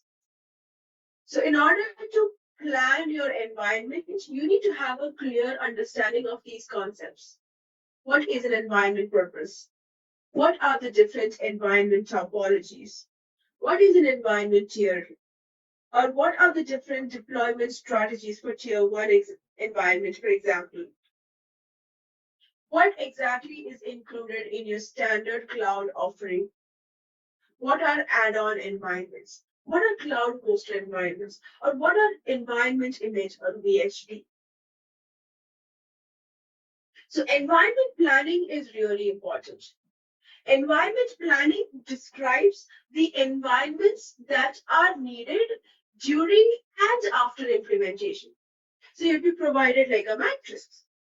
And this matrix will contain the type, the topology, deployment option, due date, and other key information.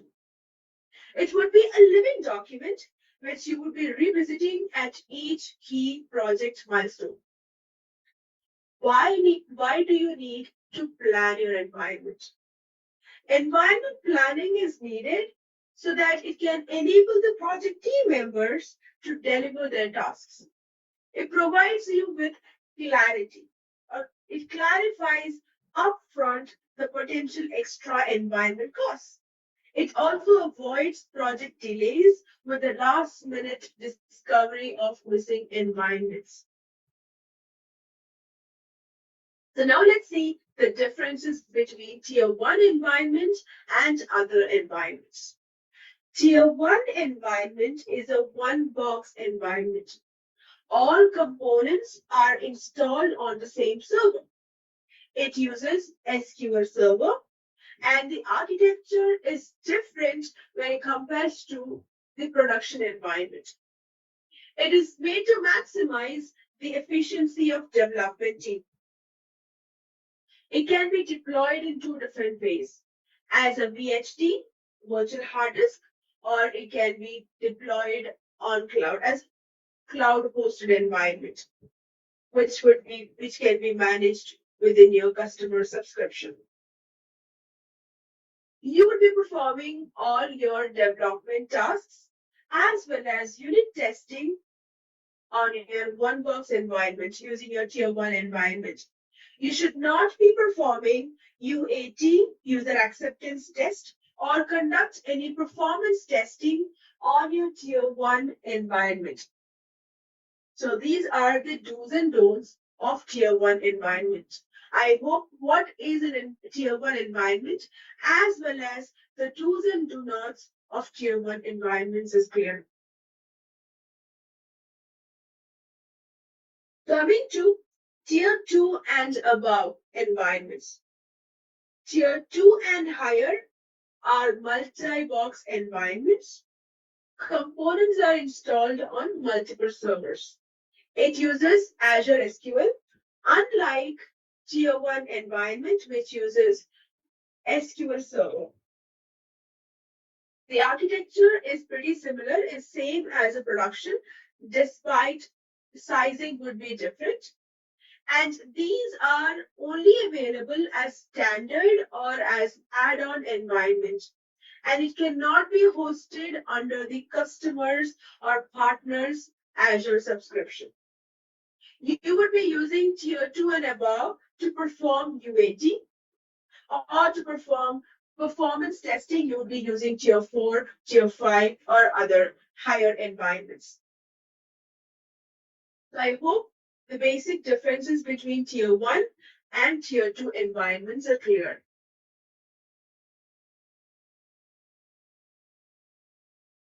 The major differences would be tier 1 environments are one box where all components are installed on the same server, typically used for development and unit testing. And the architecture is different compared to the production. Whereas tier 2 and above, which are typically used for user acceptance testing or for performance testing, the architecture is similar to the production environment. It uses Azure SQL. Here are the various capabilities of cloud and on-prem deployment options. Microsoft Dynamics 365 allows you to deploy your solution either on cloud or on premises. So deployment options, the capabilities would vary based on infrastructure, data location, trustee, other capabilities as well. First of all, the cloud hosted environment or the environments that are hosted on cloud would be fully managed by Microsoft Cloud Service, and it would be located in Microsoft managed data centers. On premises would be managed by customer, or it would be in partner managed infrastructure. It follows a disconnected data center, and data would reside locally.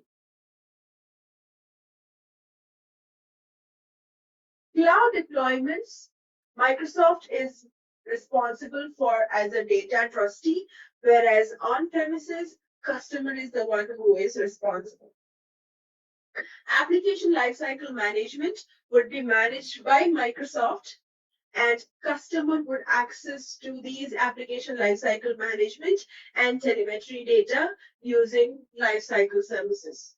Lifecycle services is a tool that you use with finance and operations or other D365 applications in order to manage the application lifecycle of these applications. ALM will be taken care by customer or partner by making use of their cloud-based ALM if at all you're deploying your solution on premises.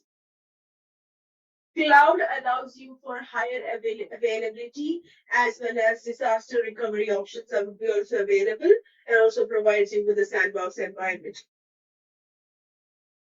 On premises, automated deployment and telemetry happens using LCS. There are other differences as well based on whether you choose to deploy on cloud or on premises. But these are a few key capabilities of these different kinds of deployments. Application lifecycle management is the management of computer programs, which includes managing requirements, software architecture, software development, software maintenance, change management, continuous integration, project release, and release management. Whenever you are implementing an application for your organization, it goes through a life cycle, starting from analysis, development, design development, testing, operate, and maybe it can go to maintenance mode. So during any application goes through these phases. So you will have to manage all these different phases of your application. There are various concepts related to application lifecycle management. For example, ALM methodology. ALM methodology stands for the methodology that you would be using in order to manage your application lifecycle. This can be like waterfall methodology, agile methodology, short step by Microsoft, spiral methodology, etc. Business process modeling. So your entire business would be divided into various business processes. And these business processes can have sub-processes. So you would have a detailed documentation related to this business process modeling. You need a place where you can store your source code.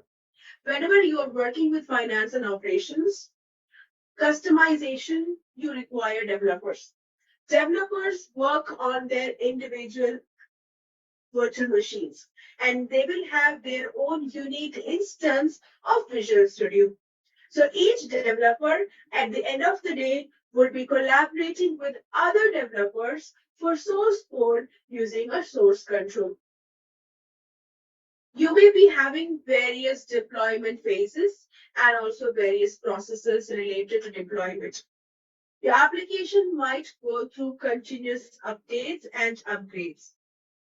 You may want to create certain branching strategy to store your source code. Maybe like you want to store your code that is being developed from the source code that are already developed and the code that is ready to be tested.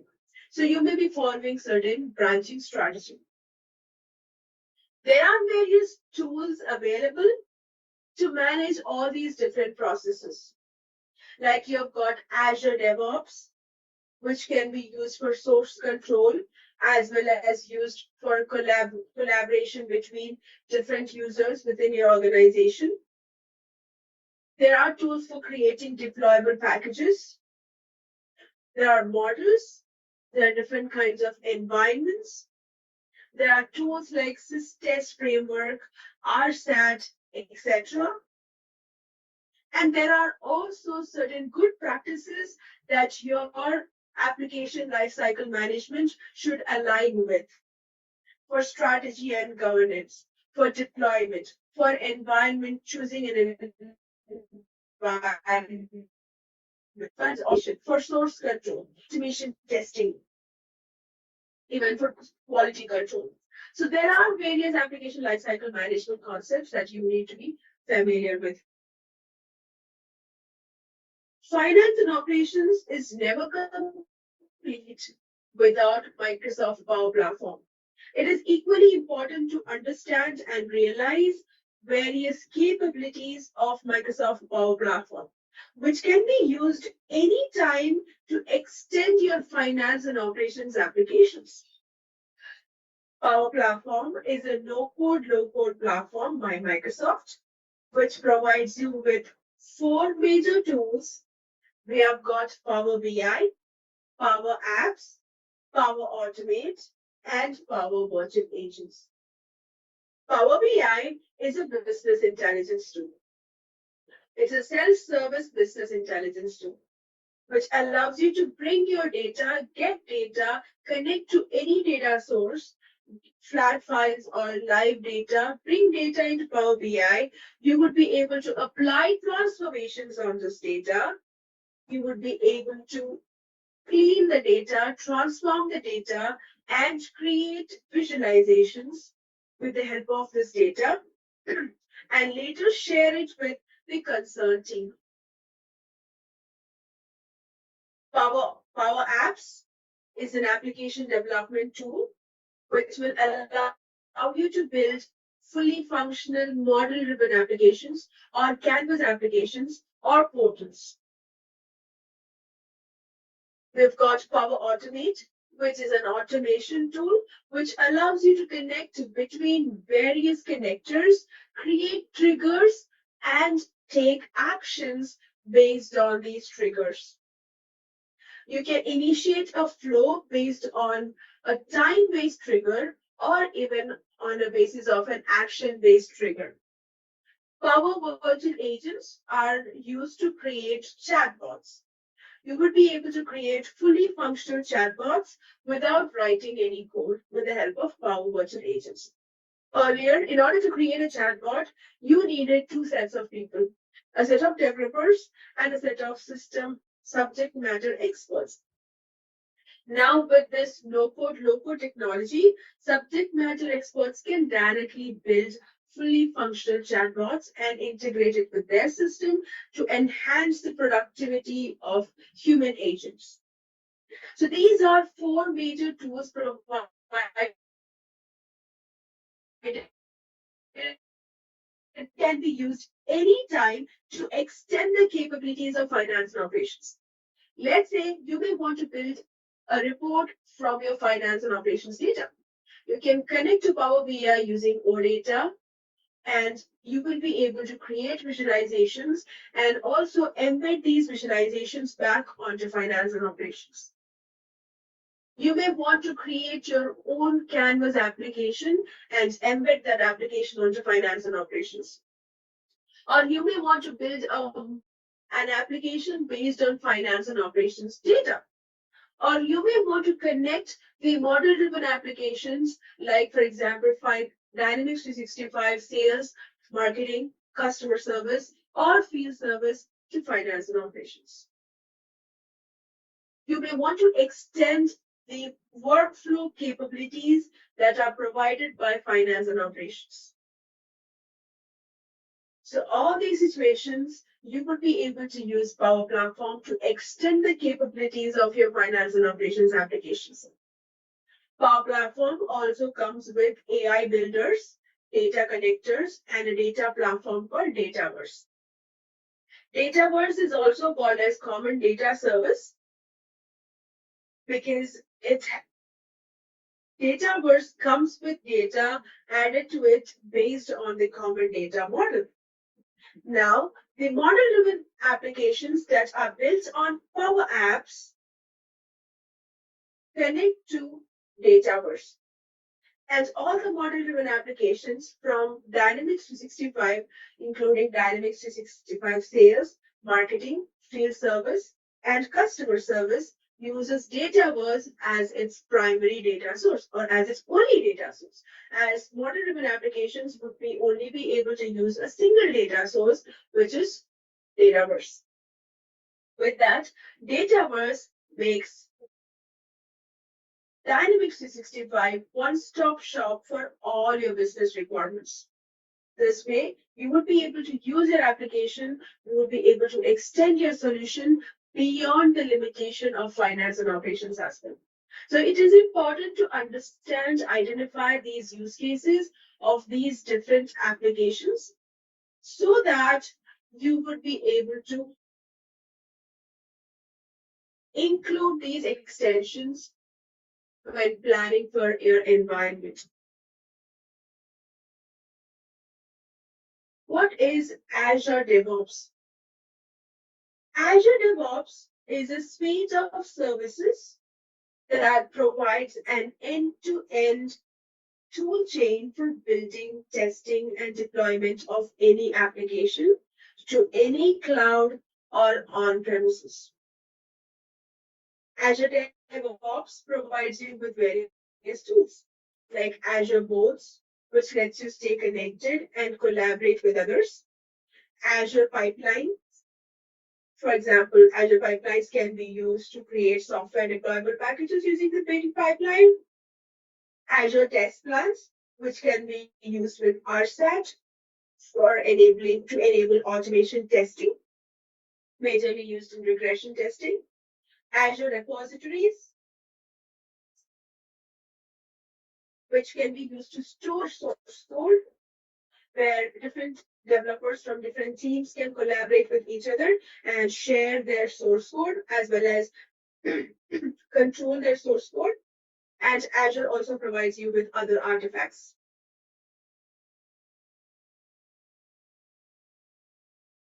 Lifecycle services is a central repository which is used for most of the tools that you need to prepare and deploy a project for finance and operations applications.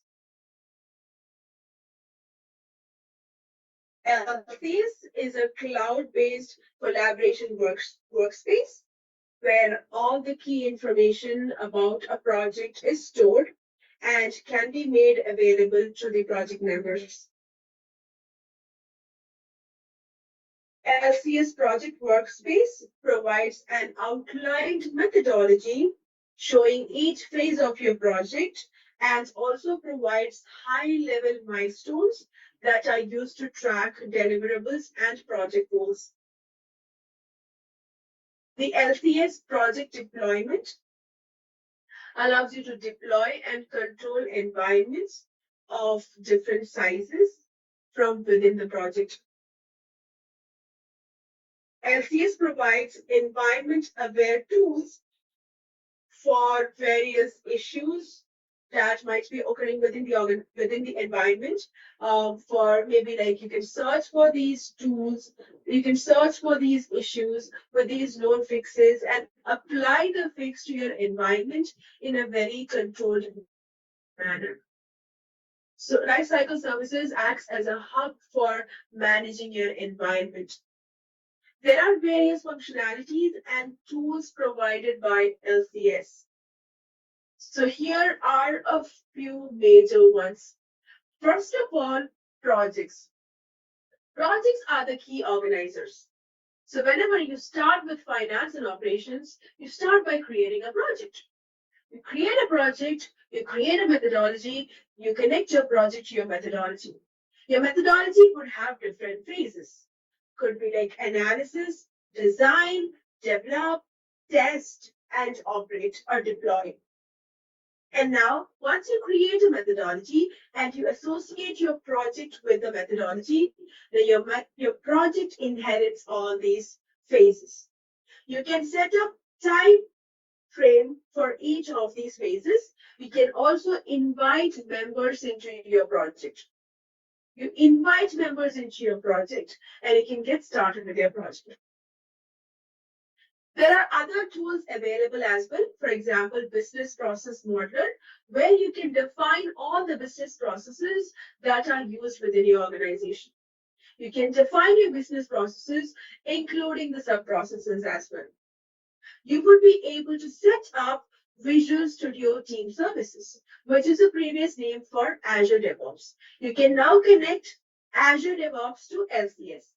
You can manage incidents by creating supporting kits. You can manage your cloud hosted environments that are hosted in your Azure subscription or your partner Azure subscription. You can manage organizational users, provide various roles for these users. You can manage your solution. You can get support. You can avail support from Microsoft. There are asset libraries that can be accessed through LCS. There are two types of asset library. Your project-specific asset library that are storing your project-specific information like your GR configuration, your software deployable packages, your everything else related to your project. And then there are shared asset library provided by Microsoft with Microsoft artifacts. There are various downloadable tools, and you can also report production outage. There are configuration and data manager tools, code upgrade tiles to upgrade your code, is issue search tool to search for known issues within your environment, environment monitoring tools, tools that provides you with full system diagnostics, translation services for localizing, for regionalizing your application, RFP responses. You can find RFP responses on LCS. You can perform an upgrade analysis before an upgrade to identify major areas. You can identify the work items. You can run your subscription estimation to estimate the number of subscriptions that are required before you can license finance and operations for your organization. There are just-in-time features available as well. You can also set up update settings in LCS. So there are various tools provided by LCS, and understanding these tools and functionality is also very important for a solution architect. When it comes to disaster recovery for your environment, Azure SQL provides you with active geo-replication, which is configured for your production environment. Geo-redundant copies of your Azure blob storage containing your document attachment in other Azure regions. Same secondary region for Azure SQL and Azure blob storage replication also takes place.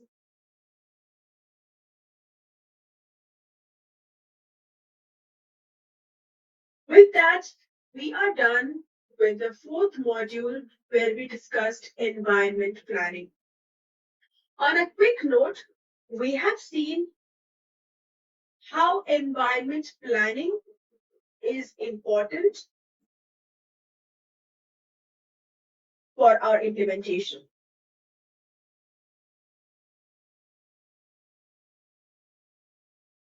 We discussed various environment planning related concepts like the environment purpose,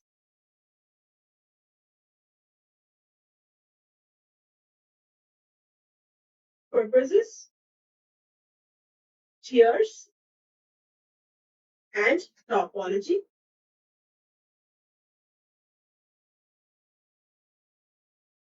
Various deployment strategies.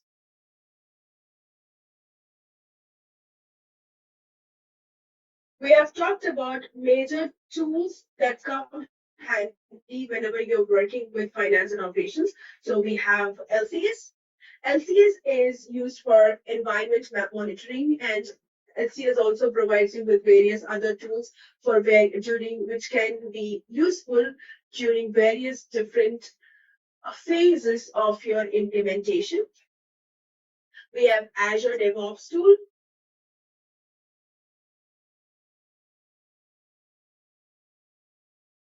for source control.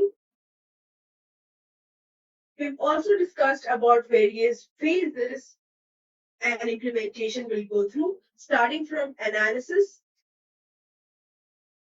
design, develop, test, deploy, and operate.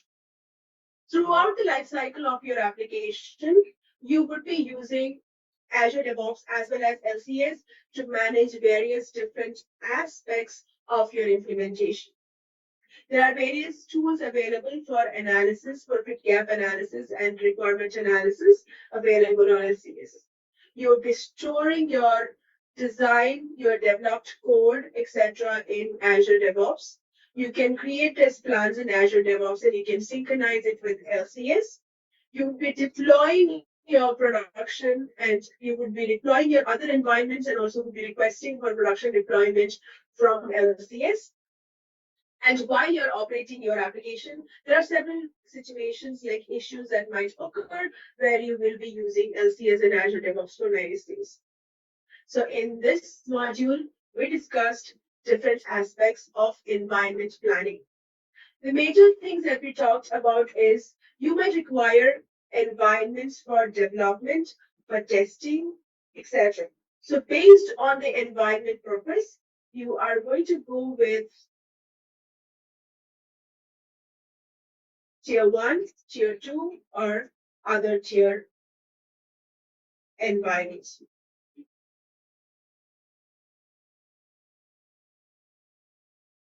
Tier 1 is majorly used for development.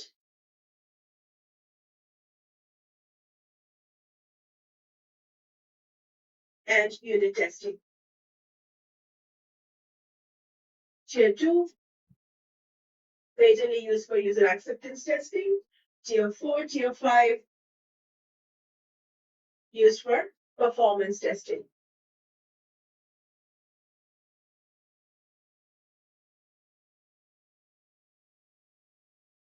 Environment planning would also be a major component of your solution blueprint, which you're going to add onto your solution blueprint. With that said, let's move on to the next module. The next module that we are going to discuss here is data management strategy.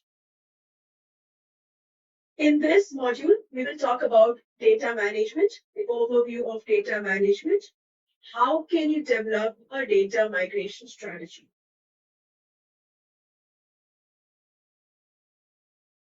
Finance and operations uses a transactional database called AXDB. All your transactional data will be stored in AXDB. Finance and operations also have a database for reporting purposes, which is optimized for reporting, called AXDW. In your AXDB, there are different types of data that you will be storing.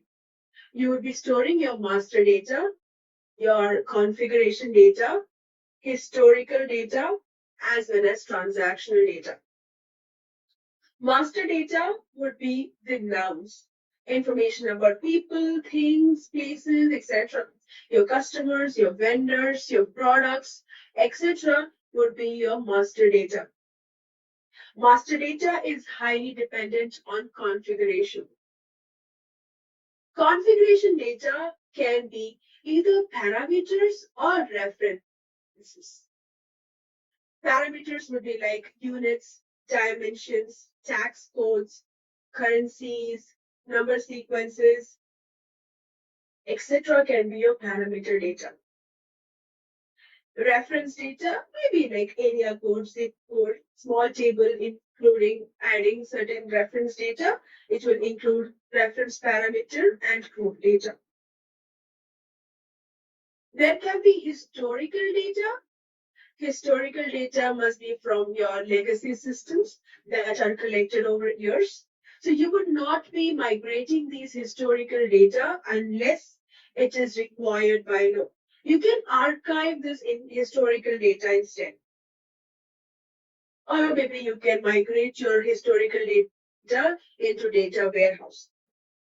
There can be transactional data, like document data, like your sales orders, purchase orders. There can also be process transactions, like invoices. These could be transactional data. So these are different types of data that you may have to manage when it comes to finance and operations in general.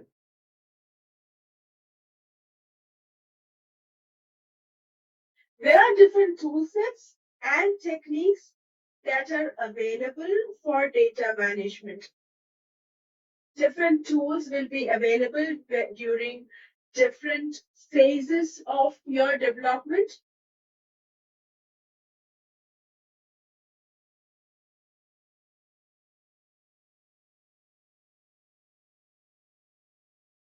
Majorly, the three tools that we have for data management would be firstly, we have data management framework or the data management workspace that comes within the framework. So data management workspace has three sections. First section is a summary tile section where you've got all these tiles. And then we have got two list section. Let's start with the summary section. So this summary section allows you for importing data into finance and operations and also export data from finance and operations. Clicking on this tile creates a data project. A data project can be an import project, export project, configuration project, or an integration project. These data projects will contain manifests as well as project related files. You can download these as packages, and these packages can be used for repeated projects.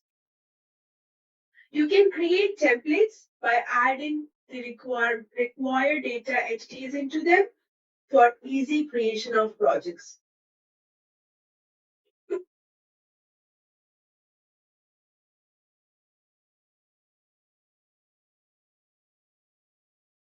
Finance and operations also allows you to integrate with external data sources. You can configure your external database, Azure SQL database, to connect with finance and operations so that you can export your finance and operations data to this database.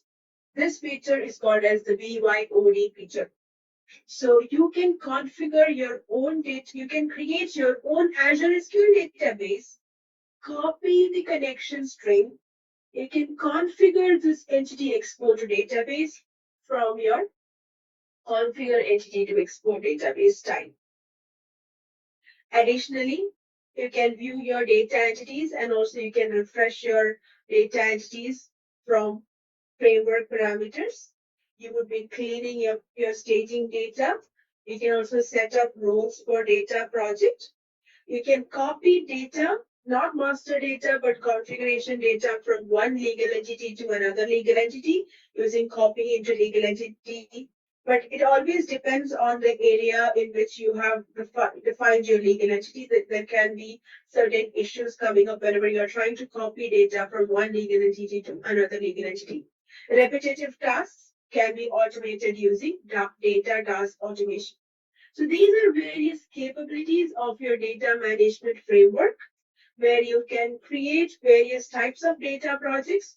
You can manipulate your data projects as well as you can keep track of your job history.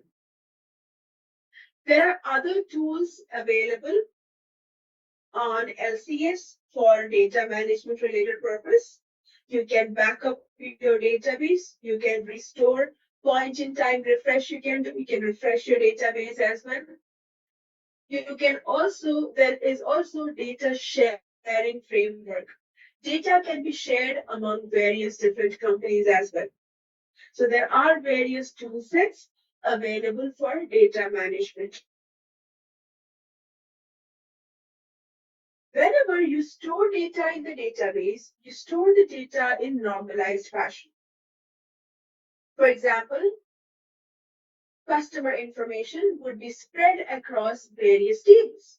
You would have CUS table, DIR table storing the party information.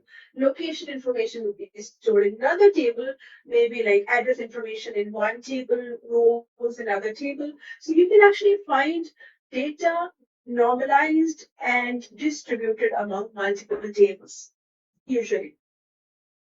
Whereas whenever you're representing your data for import, export, or any other integrations, you are exposing this data in the form of data entities.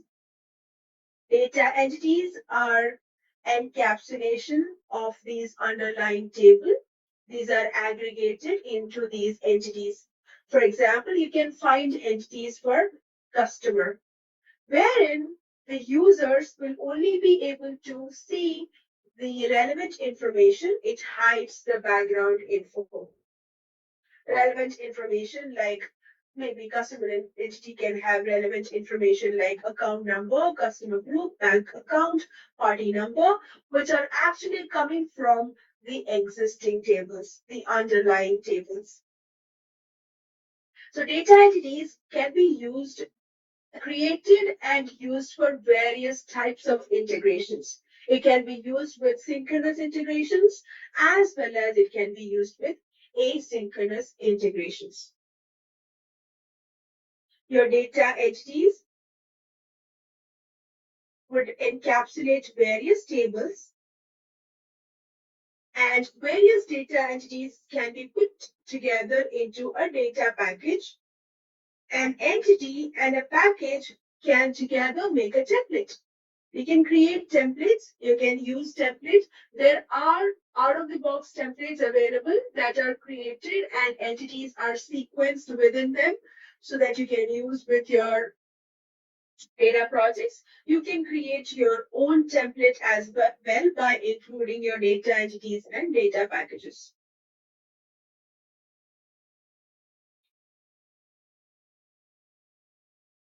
Data management framework supports different kinds of integrations. It supports synchronous integrations with the help of OData. Data entities would enable public application programming interfaces like the APIs to be exposed, which enable synchronous services. OData is majorly used for office integrations, third-party mobile application integrations, etc. OData is not recommended for high volume or high frequency integrations. OData is used whenever you have small amount of data and the requirement is real time.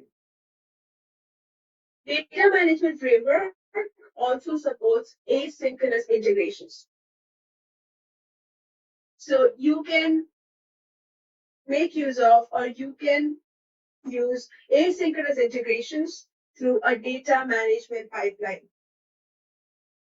So this method is used for file-based import or export or even for recurring integrations.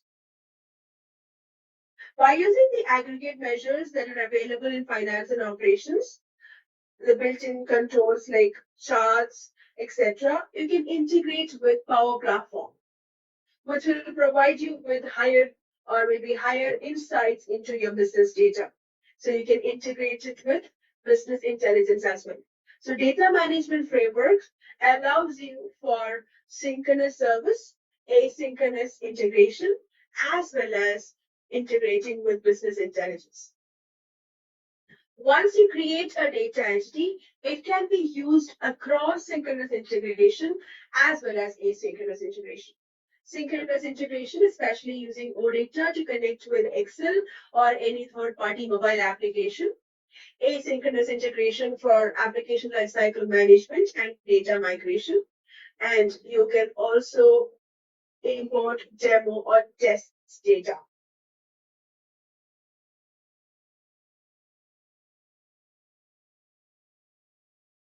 Let's take a look at a few steps when you would be preparing for data migration.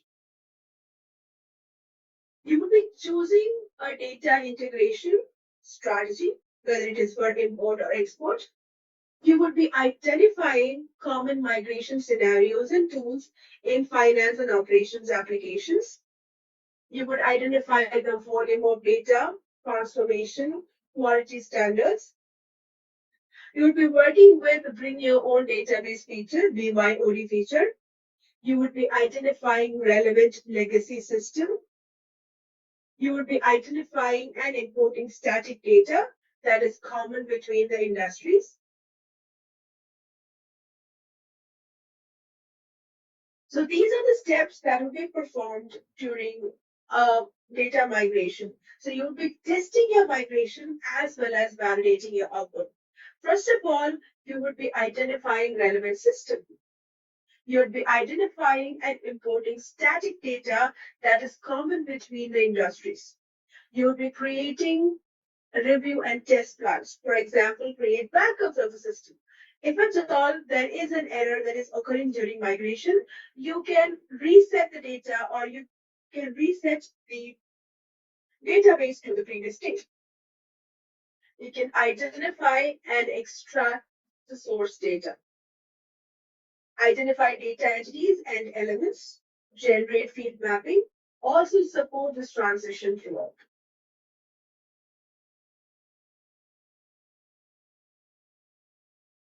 Combine frameworks and tools to optimize your data migration. So this is going to be like a repeated process. Throughout the application lifecycle or throughout your go live, you would be working with data packages, integrations, data entities. You would be testing, validating, performing cut over, and everything.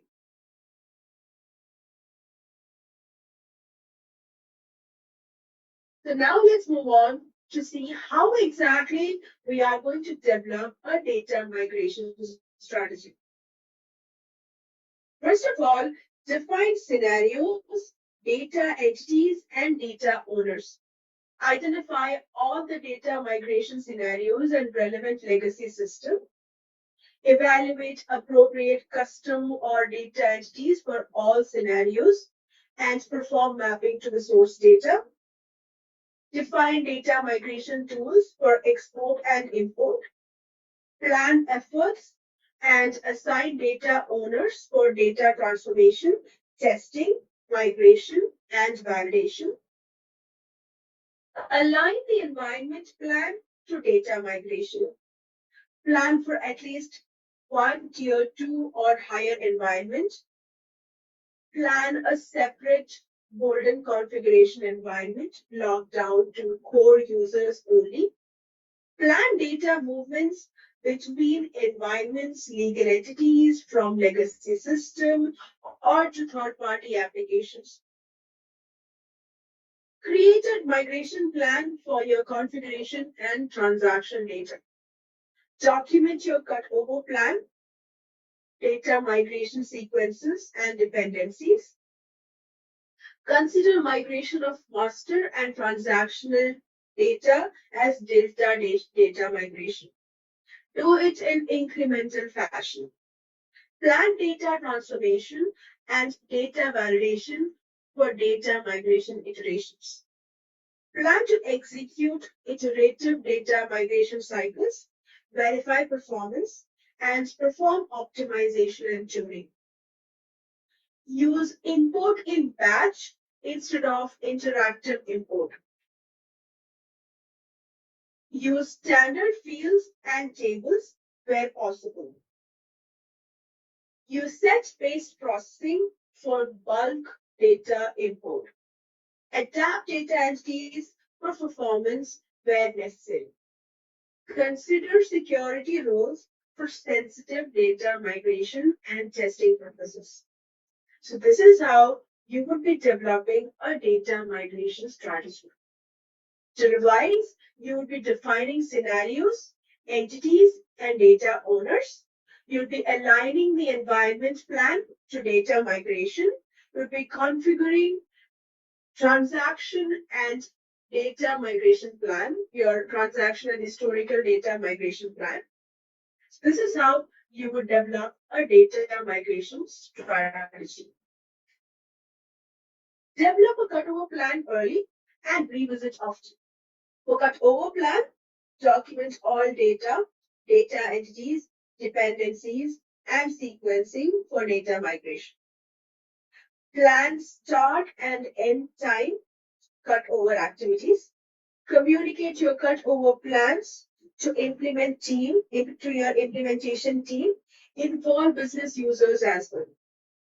Identify responsibilities for cutover tasks. Consider data migration. Some manual data entry must also be required. Start early. Review and enhance your cutover plan regularly during your implementation.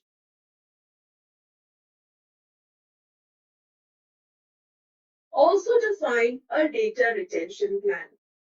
Data retention refers to continual or persistent storage of data for business operations and compliance purposes. To ensure compliance, the solution architect needs to identify the type of data that is being stored in the system and also various customer specific laws and regulations like GDPR for people who are residing in European Union, how to handle redundant data, how to clean up your data cleanup related things. So you'll also be defining a data retention plan. With that said, we are done with the fifth module. In this module, we discussed about data strategy. So first of all, we talked about various data management related concepts, which includes data entities, data projects, data packages,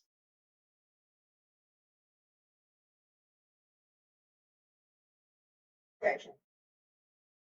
We have talked about data management framework slash workspace, which is provided by finance and operations to manage your data. This workspace allows you to view all your data entities, to view your data, to view, refresh data entities,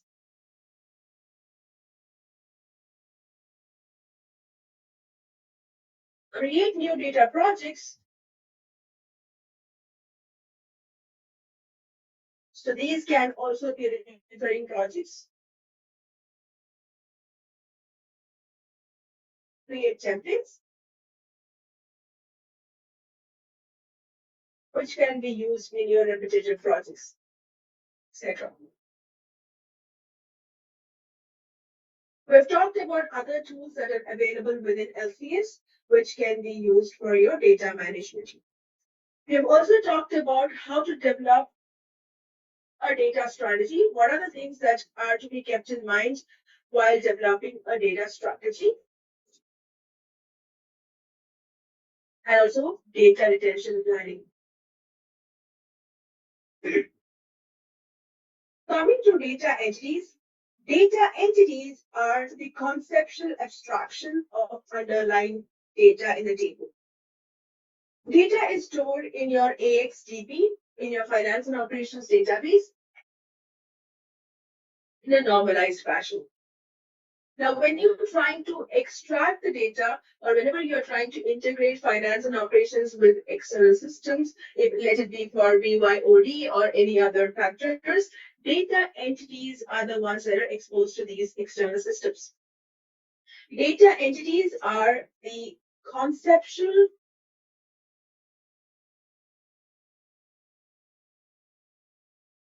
abstraction of this underlying data,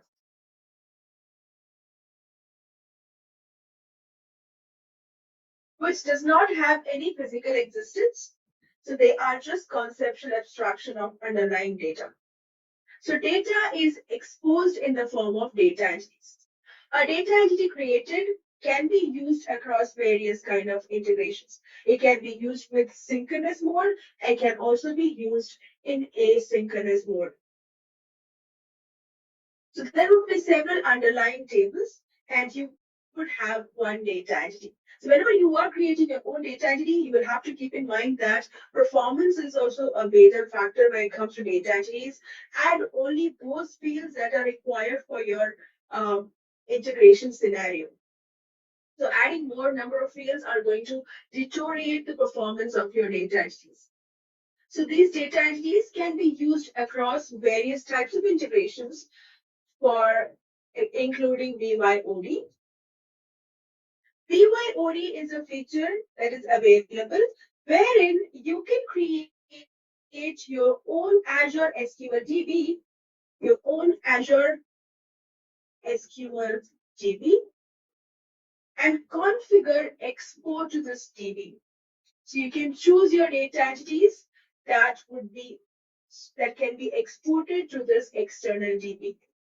Why exactly do we use this?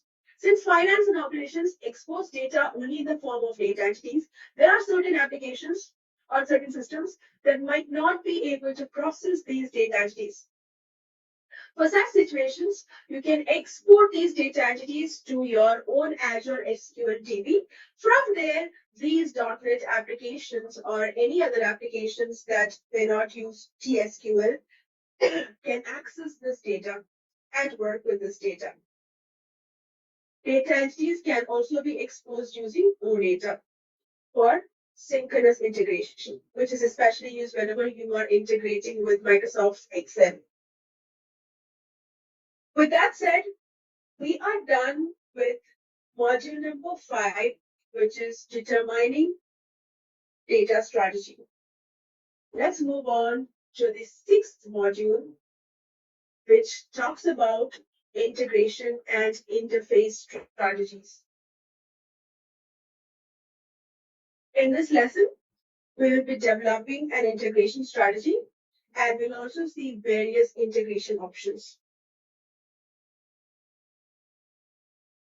When discussing integration scenarios and requirements with the client, solution architect should always understand and explain the overall integration architecture for finance and operations applications when required. In the figure that you see here, you can see the overall integration platform. Azure SQL database is not exposed and it is not possible to access it directly. Data entity is an updatable view of tables with some business logic that are tied to it. So once a data entity is defined, it can be exposed to OData stack, and the same data entity can be exposed to data management framework. So both data management framework and OData stack uses data entities. OData is a REST-based service through which calls can be made to the data entities, and you can also implement actions on a data entity. For example, data entity that calls sales orders, there can be like a confirm or a post action. It can be used for both data and process integrations. The same data entity can be consumed by data management framework as well,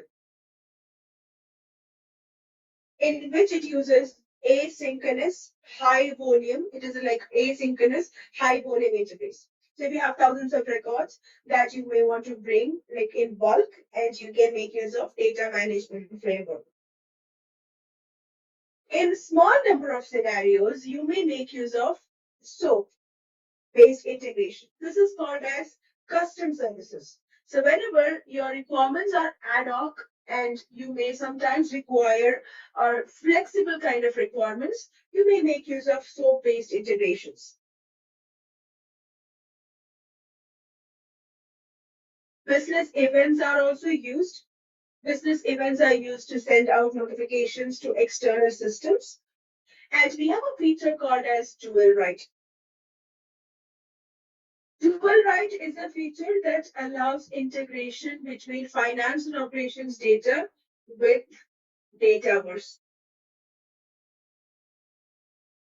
Initial synchronization is done via CDS-DI and data management framework, and they are kept in sync with the help of OData calls after that. So this is an example of an overall integration platform.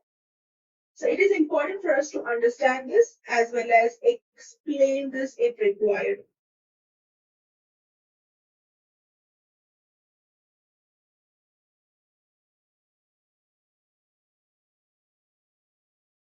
So here it shows integration technologies for Dynamics 365. Sometimes partners and customers decide to take hybrid approach for building integrations, especially if the client already has invested in existing middleware like integration platforms. So you can evaluate it and can be reused for cloud to cloud scenarios, or you can use cloud middleware for integrations. Most of the middleware can interact with FNO, with finance and operations using HTTP. Now, coming to what is an integration pattern? There are various patterns available. So the major patterns are synchronous integrations. Let's talk about a few major integration patterns.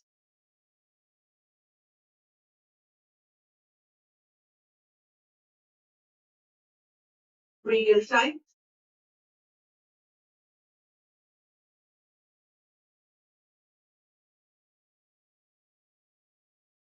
non-real time.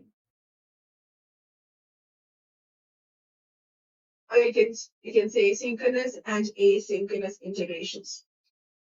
So there would also, these are various requirements that you may have.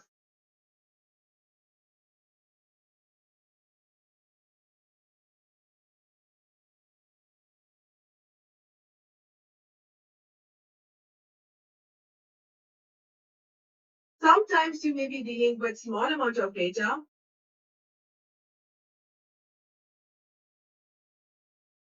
and sometimes you may be dealing with huge amount of data.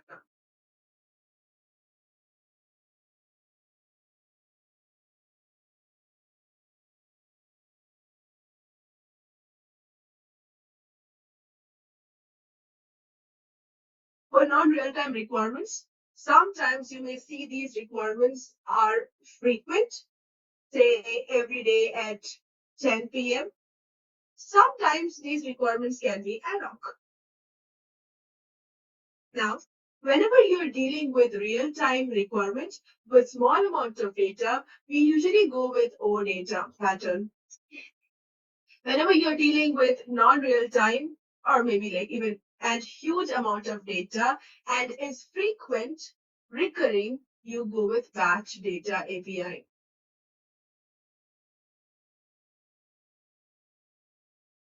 Whenever the requirements are ad hoc, dealing with variable amount of data and both real and non-real time requirements can be done with the help of custom services.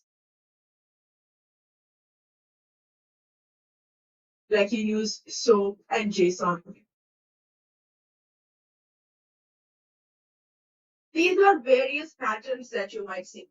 So the major factors when you're choosing a pattern would be, first of all, latency, whether you need data synchronously or asynchronously. Secondly, the frequency, whether it is high frequency or low frequency, medium frequency, etc.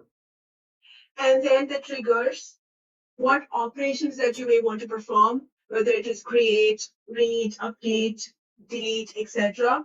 The volume of data, whether it is small amount of data or a huge amount of data, batching, like batch data, unbatched, what are the transfer protocol that you might want to use. Based on this, you can choose between various integration strategies. So the major integration strategies that you would be choosing would be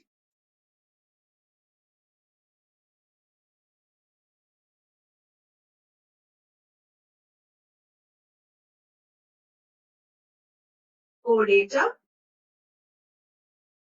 batch data API, or custom services.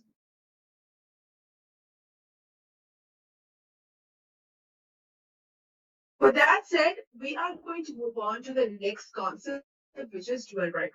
Dual write is one of the important concepts when it comes to Dynamics 365.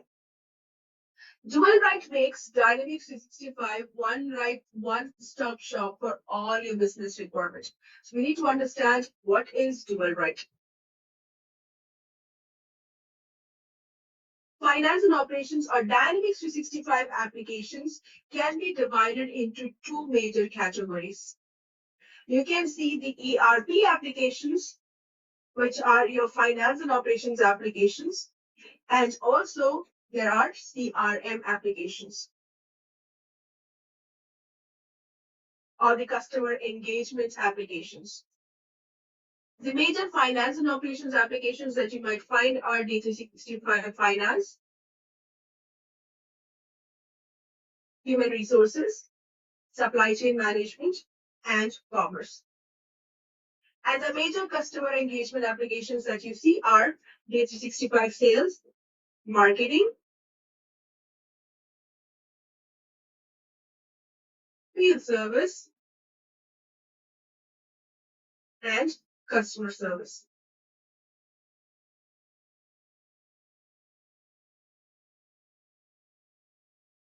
These applications are Power Apps,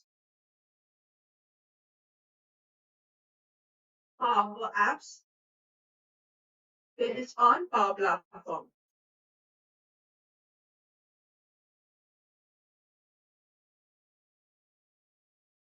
Since they are Power Apps, I would say model-driven Power Apps built on Power Platform. Since they are model-driven Power Apps built on Power Platforms, they use Dataverse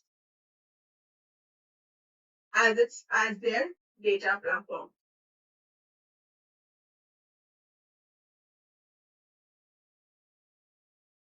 Now, dual write is a feature that enables integration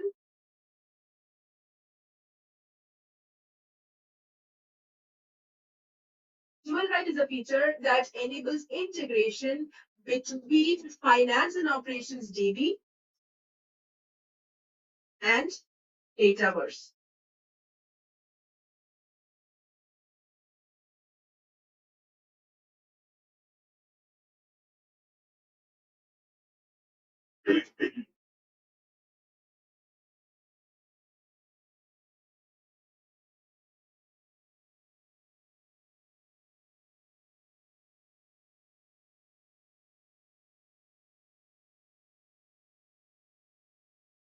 These integrations are bidirectional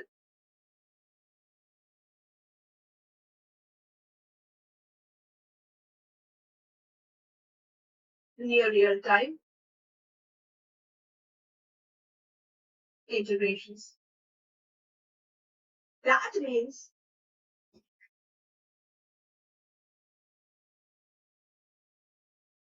whenever you enable dual write for, let's say, an entity in finance and operations, let's say sales orders entity in finance and operations, whenever you enable dual write, any changes that happens to this entity, maybe like a create, a read, an update, or a delete on this, will affect the sales entity within Dataverse.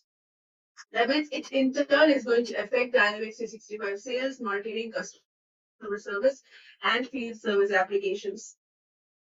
Any changes that happens inside Dataverse will be instantly written into finance and operations as well.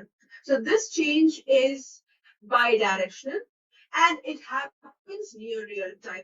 If at all the systems are offline, the moment systems go back online, the changes are propagated back and forth. Dual Write makes Dynamics 365 one-stop shop for all the business requirements. There are various use cases of Dual Write. It can be used across field service, customer service, etc., to integrate finance and operations data with these applications. So here are a few features of Dual Write. You would not require any middleware between finance and operations and customer engagement applications. Any crude operations in finance and operations will result in writes in Dataverse and vice versa. For master data, reference data, business documents, sales orders, etc. Data from finance and operations are natively available in Dataverse. More data entities can be added by making use of virtual entities feature. It allows for finance and operations extensions with Power Platform. It can be set up easily from LCS during your environment provisions. There are various considerations related to this. For example, it cannot be used at the same time with data integrator, especially like in your prospect to cash solution. It does not support, it does not provide support in trial versions. It does not support cross-company data sharing, and there can be certain maintenance downtimes with it. Apart from that, Dataverse makes it very convenient to integrate various data. You can get an integrated customer master table, integrated vendor master table, on-demand price engine experience, project to cash experience. All these can be achieved with the help of Dual Write. Dual Write is tightly coupled, near real time, and bi-directional integration between finance and operations and the customer engagement applications. With that said, we are moving on to the next concept, which is business events. Business events provides you with a mechanism where it allows external systems receive notifications from finance and operations applications. In this way, the systems can perform business actions in response to business events. A business event will occur whenever a business process is running. So during a business process, users who are participating in it perform various business actions to complete tasks that make up the business process. A business action can be like a workflow action or even a non-workflow action. For example, approval of purchase requisition could be a workflow action, whereas confirmation of a purchase order would be a non-workflow action. So both types of action can generate business events that would want external systems to receive notifications. So we create this with the help of business events. There are a few prerequisites, like business events can be consumed using Microsoft Power Automate and Azure messaging services. Therefore, customers should bring their subscriptions, their Power Automate subscription, as well as Azure messaging services subscriptions to use with business events.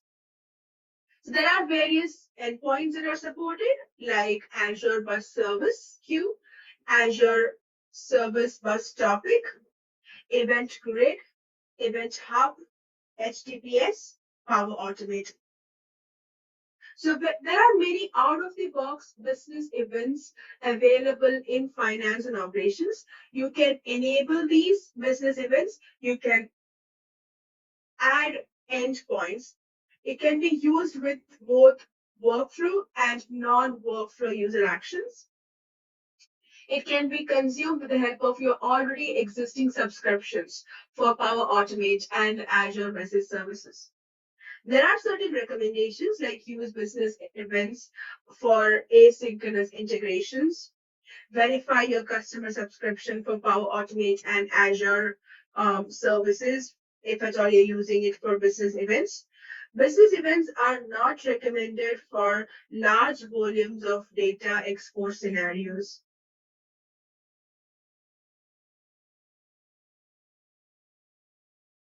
Azure integration services are kind of like used for cloud, on-premises, and hybrid integration scenarios with Dynamics 365 finance and operations.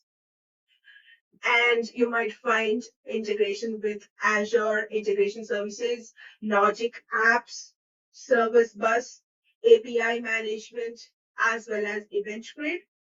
There can also be various integrations with Microsoft 365, integrations with Outlook. You can configure and send emails from Dynamics 365 Finance and Operations. Integrate with Excel.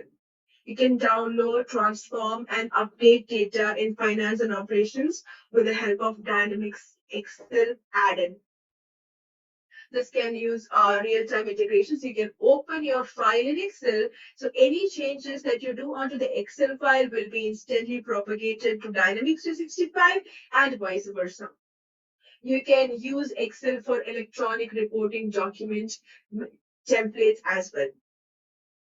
You can integrate with Word. You can integrate with MS Teams. So you can use D365 Human Resources application in Microsoft Teams. You can integrate with SharePoint. You can store and share documents from Dynamics 365 Finance and Operations applications on SharePoint as well. You can consume external web services. Now, coming to developing an integration strategy, let's take a look at the steps that are required or that you're going to take in order to develop an integration strategy.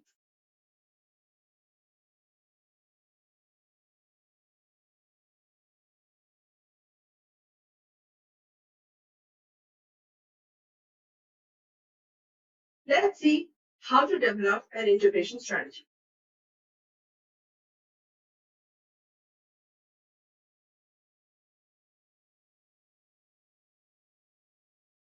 So your integration strategy would be a part of your solution blueprint implementation project. First of all, there are various aspects of integration so that you would be taken care of. First of all, identify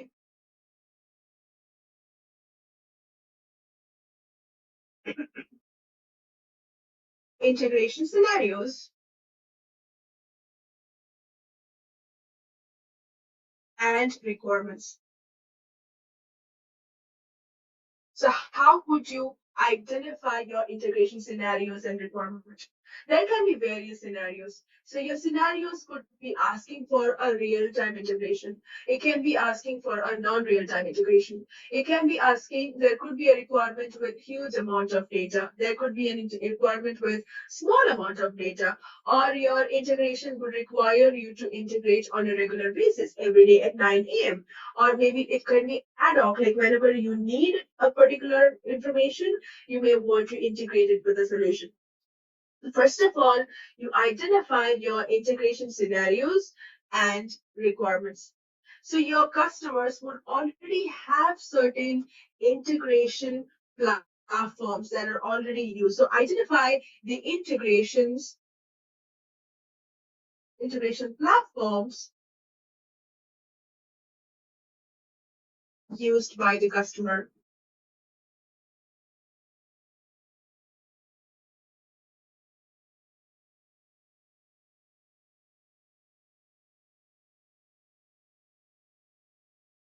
So identify the existing integration platforms that are used by the customer. In the next step, which is the most important step, where you are going to document all required integrations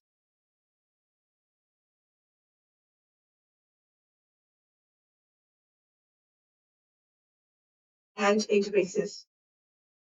including the frequency of your integration pattern, whether the integration needs to be real time or not, requirements for the peak data volume,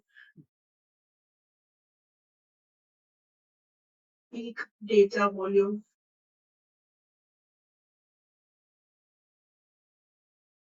frequency,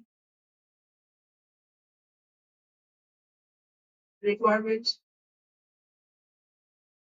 All that will be documented.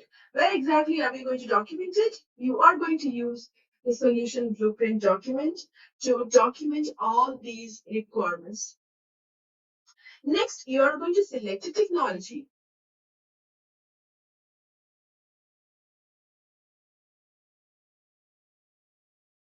Select an integration technology. And also verify whether you have appropriate licensing for that. Verify your licenses for the same. Once a technology is chosen, now you are accountable to explain this or you're going to explain integration technology benefits and advantages to the customer.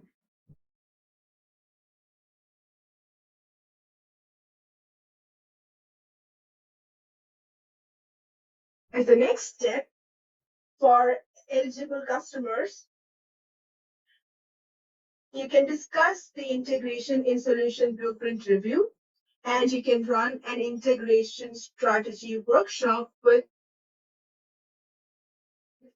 fast track solution architect. So for eligible customers. For eligible customers, integrations can be discussed in the solution blueprint review workshop. And also you can run a test strategy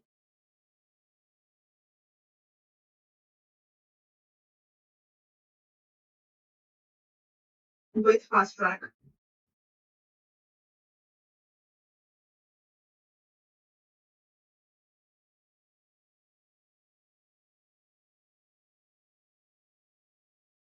As seventh step, you would be including your integration considerations in your application lifecycle management and environment planning. Include integration considerations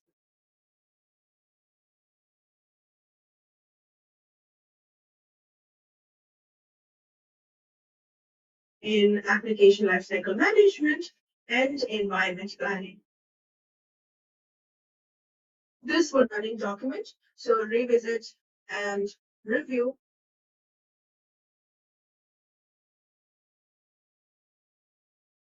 the strategy regularly. Identify roles and definitions, or identify your roles and different integration actions that you might perform.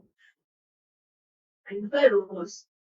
The next step, which would be the last step, you should be considering security. So whenever you are developing an integration strategy, at the same time, you should be considering security. Consider security and compliance. So this is how you would be developing an integration strategy. Let's revise. First of all, we are going to identify integration scenarios and requirements. We're going to identify the integration platforms that are already used by the customer. We're going to document all the required integrations and interfaces, including the peak data volume, frequency, requirements, etc. We would be selecting an integration technology. At the same time, we'll be verifying licenses associated with it. We'll be explaining this integration technology benefits and advantages to the customers. And for eligible customers, you can discuss these integrations in solution blueprint review. You can run an integration strategy with the fast track and also include your integration considerations in application lifecycle management and environment planning. This is a running document. You would be revisiting this document and reviewing it from time to time. You will also be identifying roles and other integration actions.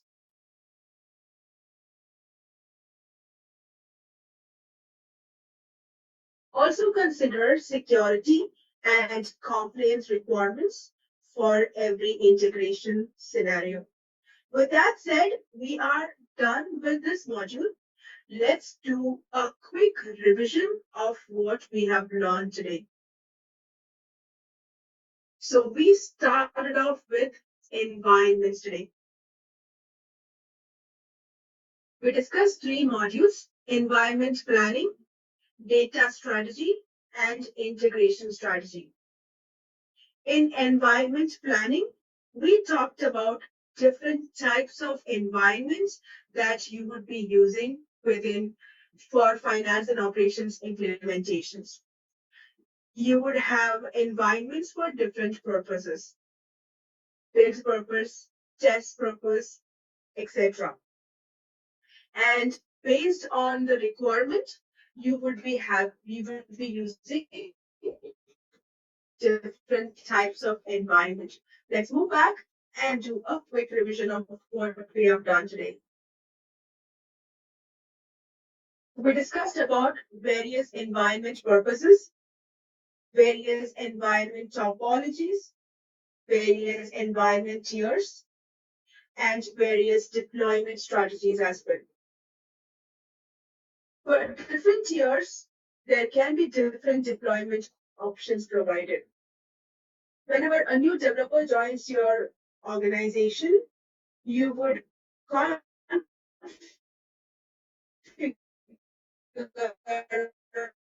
or you would these users would be using different types of environment. Tier 1 for development,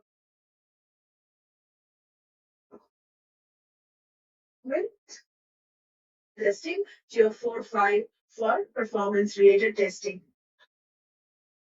With the standard cloud offering, you get one tier 2 environment, and which is a standard acceptance test environment, and one production environment.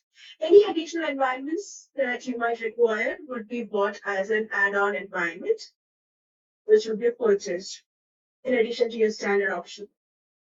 You can have an additional tier 1 environment which can be managed within your or your partner's Azure subscription and can be cloud hosted. So an environment VHD or image or can be hosted on premises using a virtual hard disk that can be downloaded from Lifecycle Services. So for different purposes, you would be selecting or choosing different kinds of environment. You would be maintaining a matrix that includes all these different environment types, as well as the purpose of the environments and what are the number of environments that you will be requiring. For that, it is important to understand the difference between tier 1, tier 2, and other environments, including the purposes. We have discussed different deployment options, such as cloud and on-premises. Cloud is when you are allowing Microsoft to completely manage your application, including the updates as well to the application. So it provides, it is easy to scale up or scale down at any point in time because these are hosted on cloud. Whereas whenever you are deciding to host it on premises in your own or your partner managed infrastructure, you would be you should be creating provisions for various data loss, data disaster recovery related plannings as well. And availability is also up to you. So if at all you require more granular control over the data as well as availability related things, you would be going on premises. Application lifecycle management is really important for any application. So applications can go through five major phases. So depending upon the methodology that you are using within your organization, you may be going with waterfall methodology, you may be going with agile methodology, you may be going with spiral methodology. So for projects where you kind of know the requirements beforehand, so waterfall methodology is chosen whenever you know Waterfall methodology is chosen whenever you know the requirements beforehand. So waterfall methodology is like a one way. So you start with collecting all the requirements. Once all the requirements are collected and you kind of lock your requirements at this point, and you would not be adding any additional requirements after that. Once you are done collecting all the requirements, you are moving on to the next stage, which is going to be designing. You would be designing your project and you would want to develop it. So at this point, you're going to lock this as well. No new designs will be added. You start developing. Once development is done, you're going to test your solution.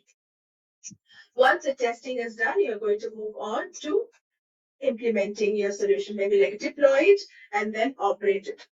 So any changes has to be taken care separately to a change management cycle. So waterfall methodology is chosen if you have your requirements beforehand and ready, and there are no changes in the requirements, and the requirements are pretty consistent.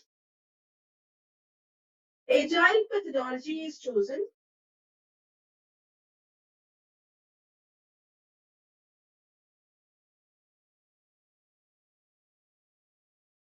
if at all you do not have all the requirements beforehand. You kind of start with an idea, maybe like a plan. You design it, you develop it, you test it, and you let users use it. I would say this happens like a circle. And this is preferable when you do not have any requirements beforehand and you are okay with multiple releases. You can find multiple releases in this particular methodology. So based on the feedback, it's based on the feedback, you would be developing new solutions. For complex requirements, we have spiral methodologies.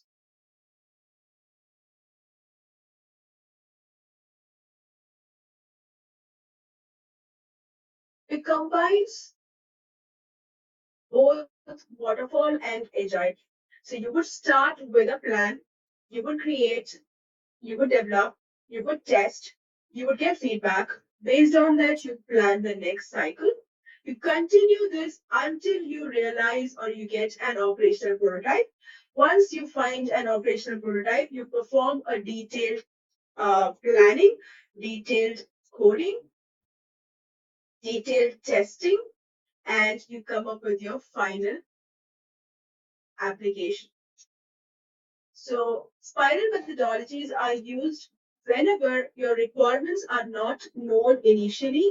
And for complex systems, we make use of spiral methodologies.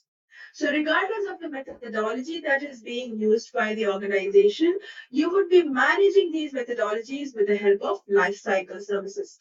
Lifecycle services provides you with various tools. And as you can see, there are various tools that are provided by lifecycle services, including business process modeling, environment monitoring tools, and you can manage your life ALM methodologies, etc., using lifecycle services. So there are various tools that are provided, and there are various factors that you may have to process, that you may have to manage as well. Apart from lifecycle services, we have also got Azure DevOps, which is also used for collaboration, source control, and quality control among developers and other operational users. It is important to understand the features and the capabilities of Microsoft Power Platform so that if required, you would be able to extend your finance and operations applications.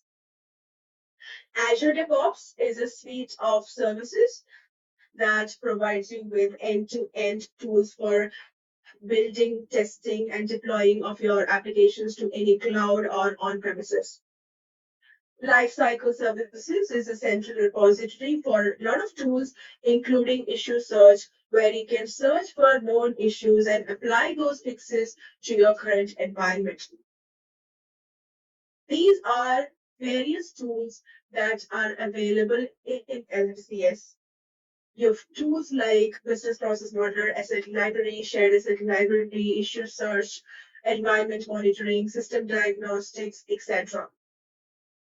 So you can perform all these actions through lifecycle services to manage your environments.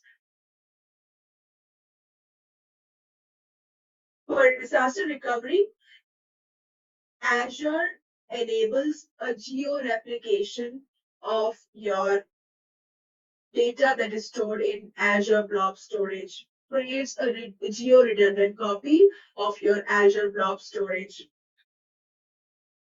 With that, that's the wrap for module number 4. Real quick, we are going to wrap up module 5 and module 6 together. So together, we need to understand various concepts related to data. Data entities. What are data entities? What are the different types of data that you can find? And how exactly a data entity can be used across various different types of integrations. We need to understand different tools that are available for data management. We have got LCS, we have got data sharing framework, we have data management framework. Allows you to perform various actions on data. And we need to understand how a data entity can be created and also how it aggregates various elements within it.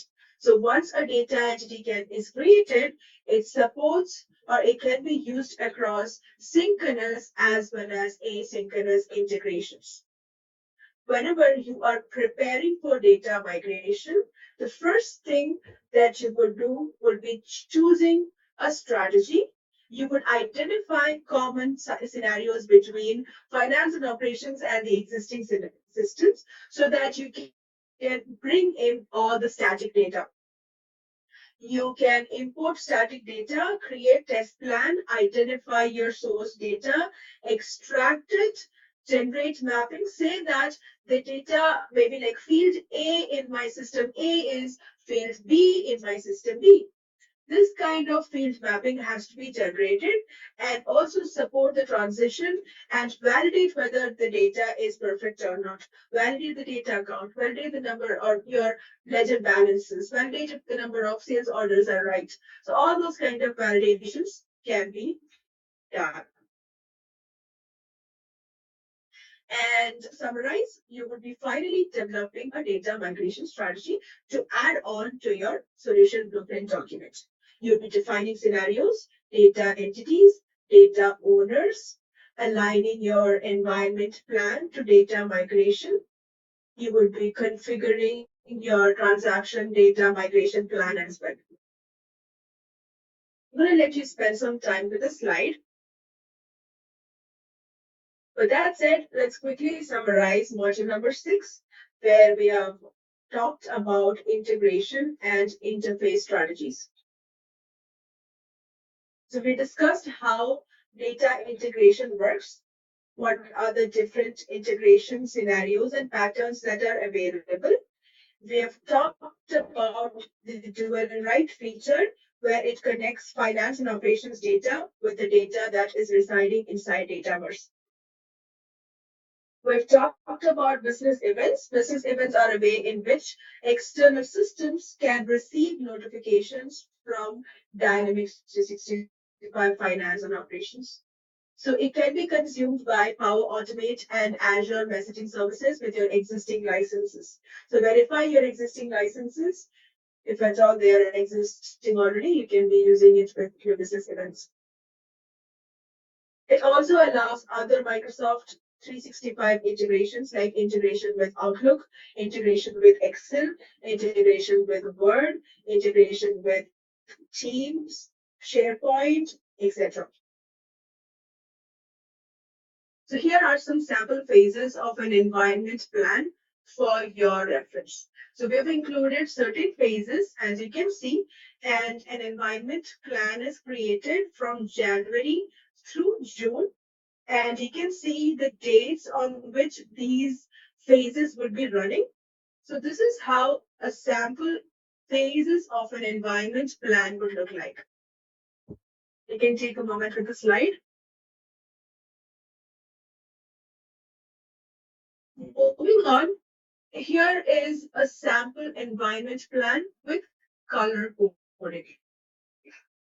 So there are various activities happening which are color coded in yellow. Go live is marked in red. Environment types are in this turquoise color. Green stands for the cloud hosted environments. We have VHDs in yellow. Production environment is coded in purple. So let's take a look at a sample environment plan. So is happening. For each of these different activities, you may need different types of environments. You may need production environment, you may need dev environment, you may need sandbox environments or other kinds of environment. Each system or each environment would be given a unique environment ID as well. CDS types stands for the environment types in Dataverse. Certain situations, certain and phases would also require a CDS environment. So you would be mentioning your CDS environment as well. Unlike Dynamics 365 Finance and Operations environment, CDS environment types would be development, sandbox, production. And you would also be providing a unique ID for your common data service environment. So here is another sample environment plan with color coding. So with that said, we are done for today. So we have discussed 3 modules today: environment planning, data migration strategies, and data integration strategies. Thank you so much, everyone. For finance and operations will be discussed in this module. So let's begin with module number 7, defining the security architecture. In this lesson, we will take a look at the most important security aspects. We will be discussing about the security framework along with how to define a security strategy for your application will be discussed in this module. So let's begin with the security aspects. So whenever you choose to store your data on Microsoft Clouds, Microsoft applies a set of cloud principles which ensures security, compliance, privacy, transparency, and control of the data that you store onto the Microsoft Cloud. Microsoft implements strong security measures to safeguard customers' data. Microsoft also helps customers meet their specific compliance needs. Microsoft provides customers with control over their data to keep it private. Microsoft explains what is done with customers' data in clear, plain language. So if at all you're wondering how Microsoft protects data, so first of all, a level of physical security, it all starts with physical security at Azure data centers. Microsoft has an entire division which is devoted to designing, building, and operating the physical facilities that support Azure and the applications. Dynamics 365 and Power Platform uses a multiple layer approach to securing the use of application and their data. Using this layered approach to physical security, including protecting the facility perimeter and building entrances inside the building and data center flow. So customers who are using Dynamics 365 can take advantage of these security layers to implement their own governance of data and services. So in short, Dynamics 365 and Power Platform uses a multiple layer approach to securing the use of applications and their data. So it all starts with the physical security of data centers. So your computer rooms, the buildings, the perimeters, and everything would be secured physically as well. Data security is also taken care of. So the data centers, the resources from data central are also taken care of. Data center security is also applied. Now, if at all you're wondering where exactly the data is stored and who has the ownership over the data. So finance and operations data is stored physically in Azure Data Center region. Microsoft may replicate customer data to other regions. Customers use services that are designed to operate globally.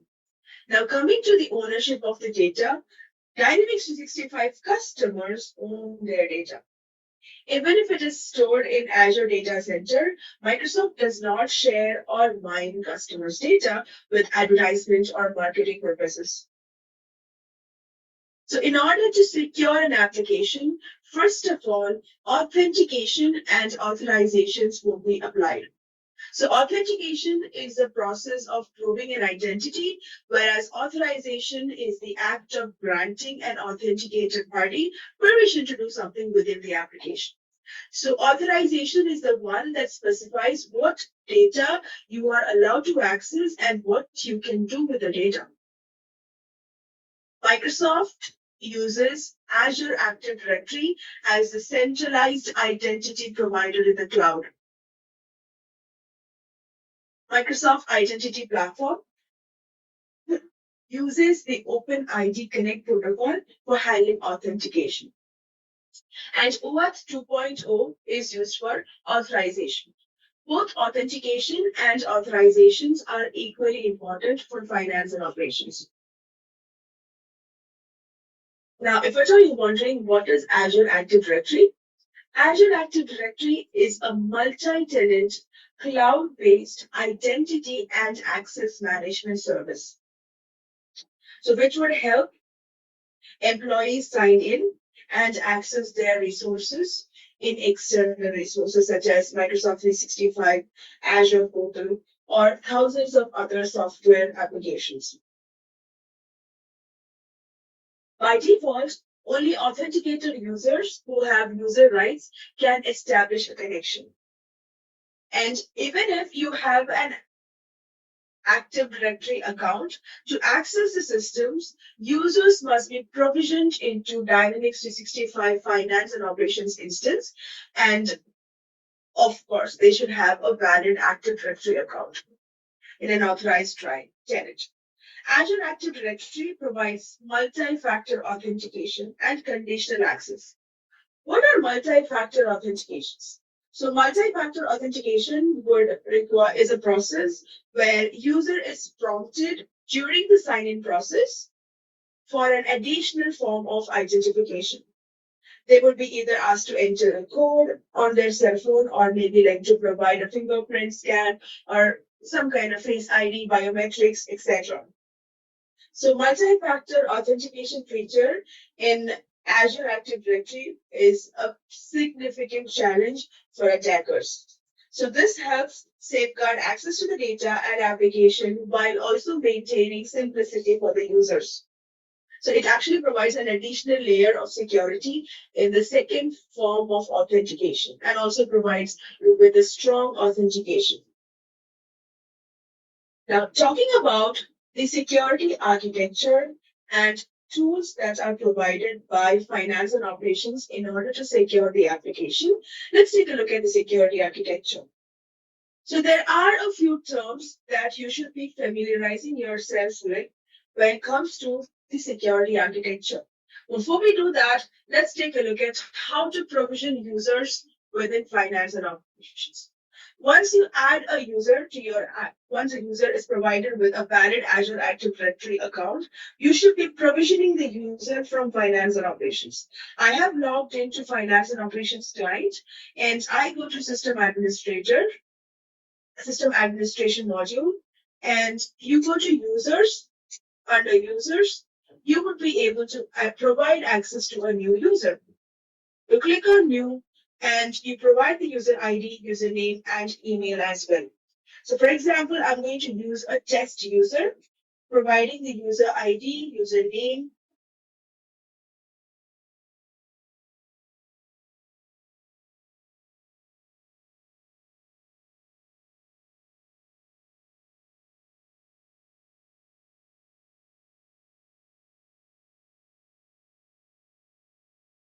Once you create a user, you should also be providing the user with a role. Roles are important. Finance and operations users role-based security. If you do not provide any roles to the user will not be able to have any access inside the system. Even for minimal access, you need to provide minimal roles. So one of the most basic role that is automatically provided to every user that you create is a system user role. System user role allows the user to have minimal user role.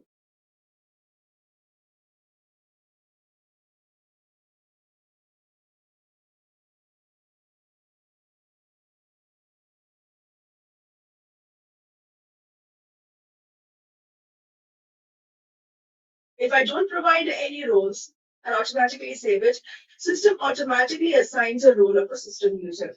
With this, the user is going to have basic access inside the system.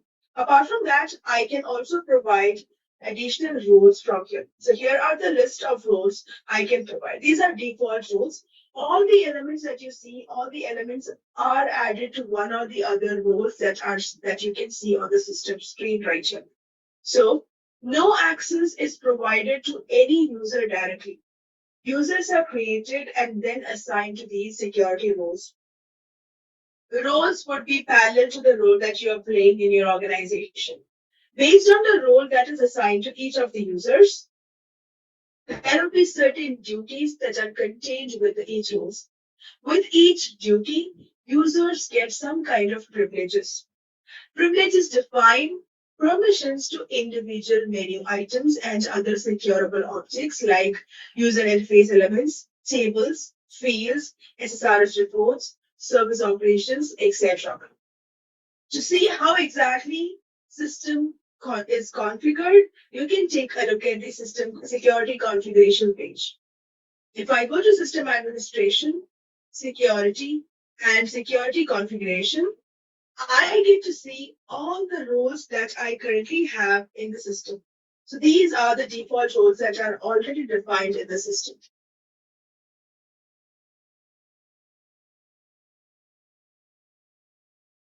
This provides you with a drill down facility where you click on a role, you can drill down to see what are the duties that are contained within this role. When you click on a duty, you can further drill down to view what are the privileges that are contained within this duty. When you click on a privilege, you get to see what are the permissions given to different menu items.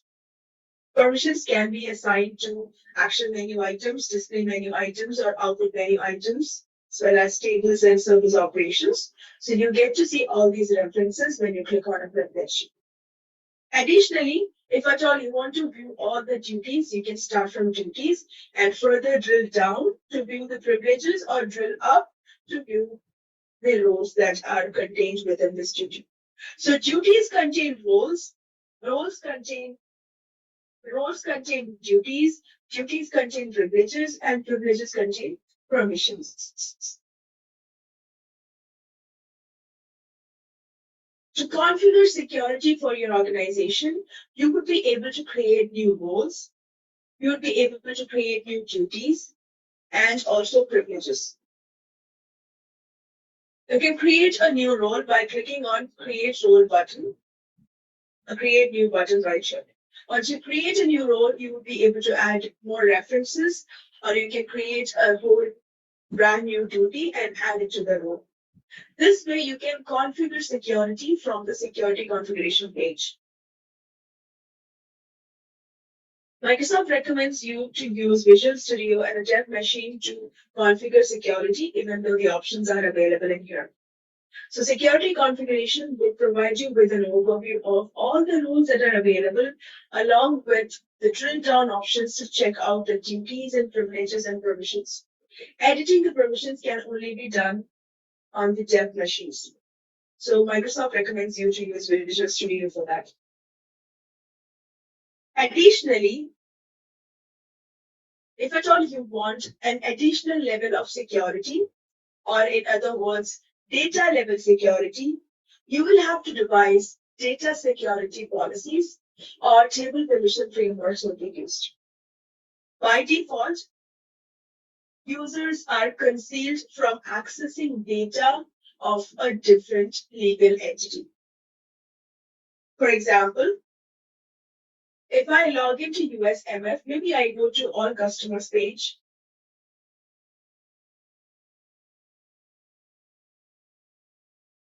Data I see within USMF isn't the same that I see for INMF. Whenever I change a legal entity, data is automatically changing. That means it also acts as a data barrier by default. So whenever you are implementing your organization, you would be creating different legal entities to represent different countries and create master data separately, maintain the master data separately. Sometimes, whenever, for example, let's take an example of a role that you have here.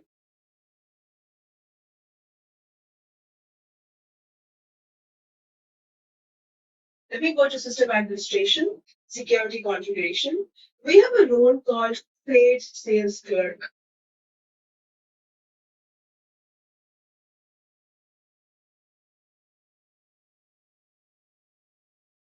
As a trade sales clerk, you would be able to access all customers.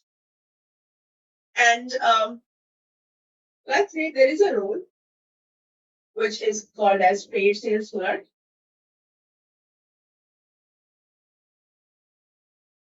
As a trade sales clerk, I am able to access all customers, read all customers.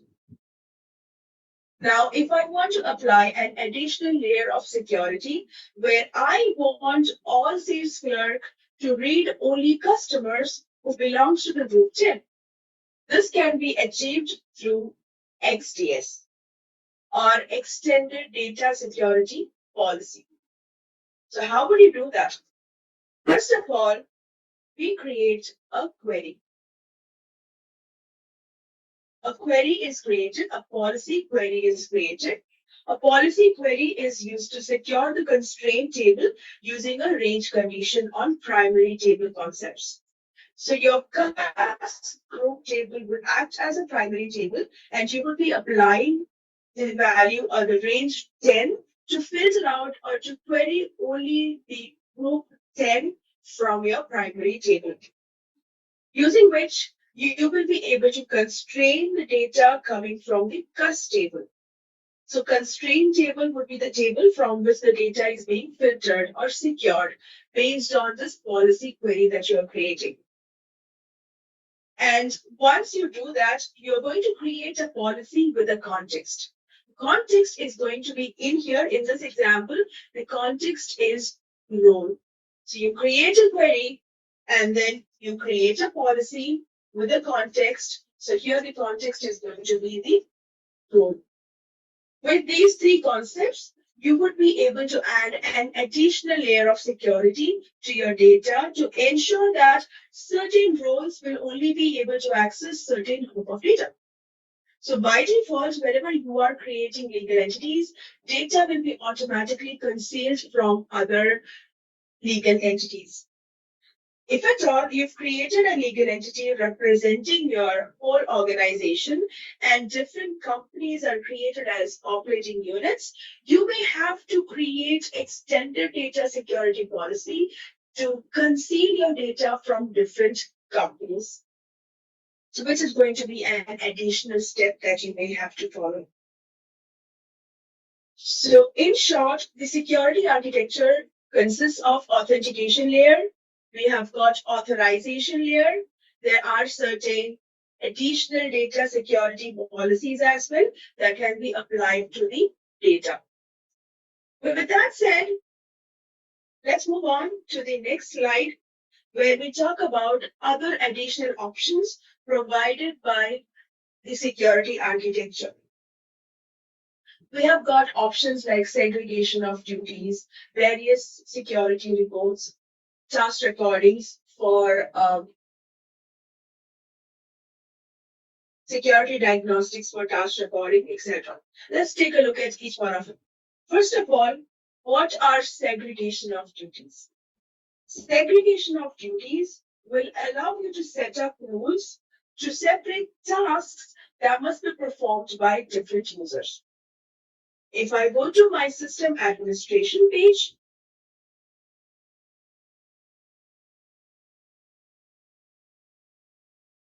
I go to security, and I've got segregation of duties. So segregation of duties will allow me to create a rule. Based on the rule, I specify that a person who is performing duty number 1 should not be allowed to perform duty number 2. This might cause fraud issue. There would be a security risk associated with it, and the severity is low. And you can also mention what is the mitigation that you are suggesting. So segregation of duties will allow you to create rules based on which you would be allowing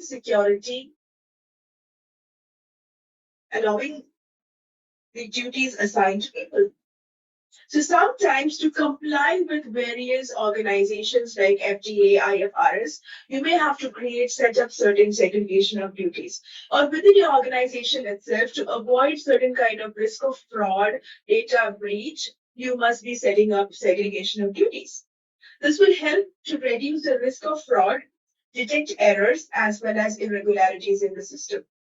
So once you identify these kind of risks, you can create rules. Once a rule is created, you will be able to validate whether all the rule duty assignments currently are complying with this rule or not. To validate the same, you can run a verification, which is a report, and the results will be thrown onto the action center. You will get to see who are the users who are in violation of this new rule that you have created. Apart from that, you would also be able to see these conflicts logged under unresolved conflicts. From here, you can allow the assignment or deny the assignment. You can take actions based on that. So segregation of duties allows you to create duties, also verify complaints, and also handle these conflicts. Apart from that, finance and operations also provides you with a security diagnostic tools for task recording. So what does that do? For example, we have a user who can read all customers. Now this user wants to add new customer. So in order to add new customer, user will require certain access. As a system administrator, if at all you want to know what are the access that are required in order to create a new customer or to diagnose what are the necessary security requirements that you have to perform certain tasks, you can make use of a task recorder. First of all, you would be recording a task using your task recorder. Once you have recorded a task, you can open up security diagnostics for task recording, upload your recording to it. So if you already have a recording, you can browse your system to upload your recording. Once you upload the recording, the diagnostics runs and lets you know what are the items, menu items that you need access to in order to perform the action that is defined in the task recording. So I have uploaded a recording of creating a new customer.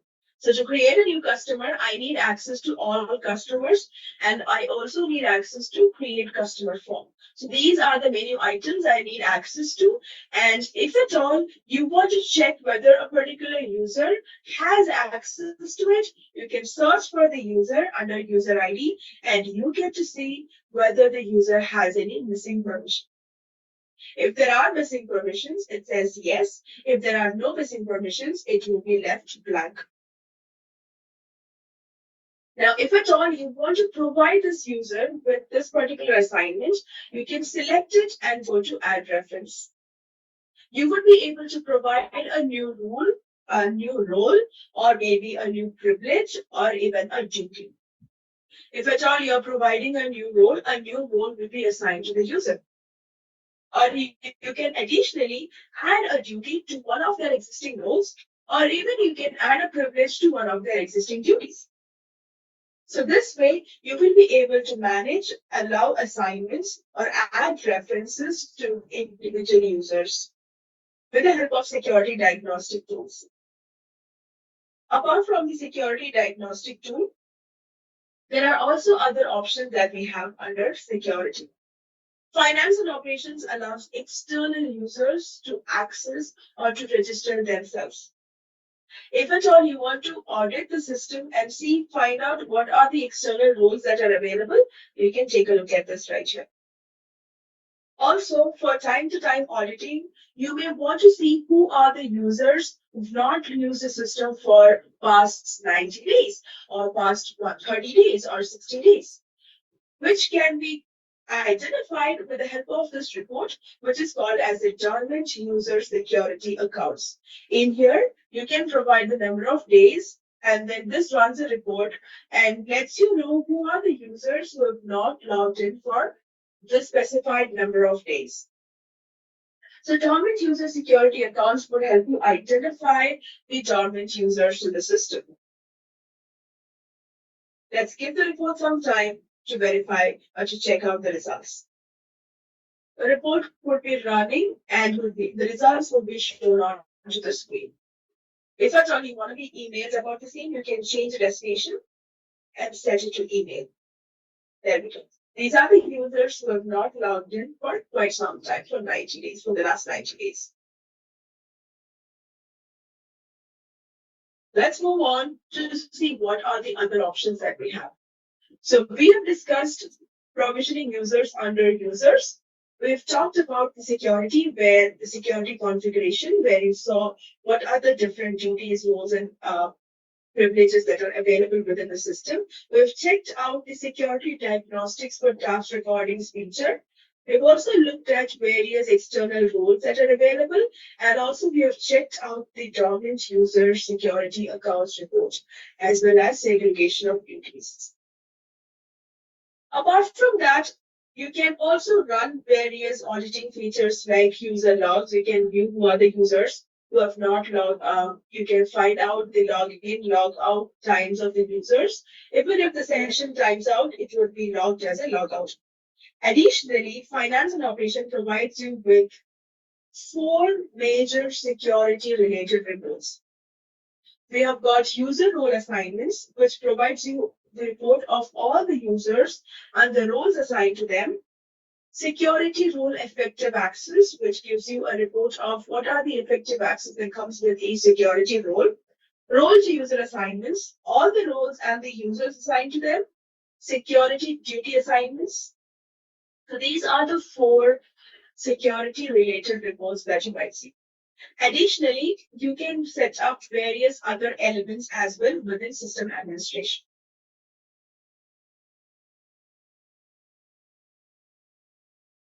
You can also set up your database logging option from here. So these are various security options related to the security architecture that you can find inside the system.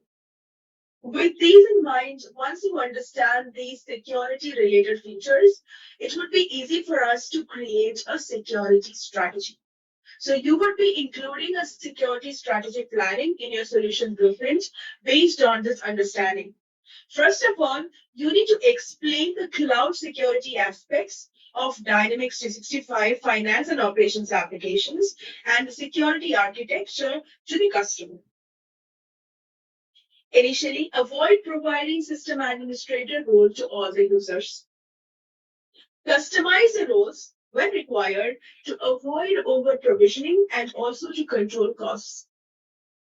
Develop a security strategy early and review regularly during the implementation and also after going live. Add company restrictions to the rules. Also, use security diagnostic tools, utilize segregation of duties wherever applicable.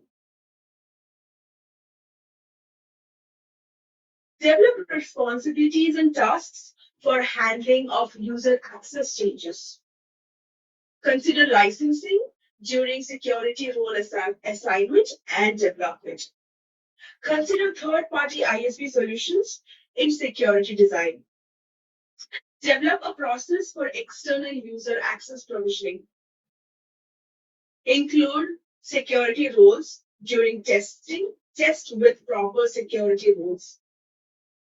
Consider similarities and differences with security concepts between finance and operations applications, Microsoft Power Platform, and customer engagement applications. Implement extended data security policy and database logging only where explicitly required and alternate solutions are not available. So these are the few things that you would be keeping in mind while designing a security strategy. By this, we are going to wrap up this particular module where we discussed the security architecture. Before moving on to the next module, let's quickly revise what was discussed in the previous module. We discussed the cloud security principles of Microsoft. We talked about data residency and ownership. We discussed authentication and authorization, difference between them and the processes. We talked about Azure Active Directory. We discussed security architecture and tools that comes in your default installation. We've discussed extended data security policy. We talked about setting up segregation of duties. And we have discussed how to design a security strategy. With that said, we are going to move on to the next module, which is defining a testing strategy.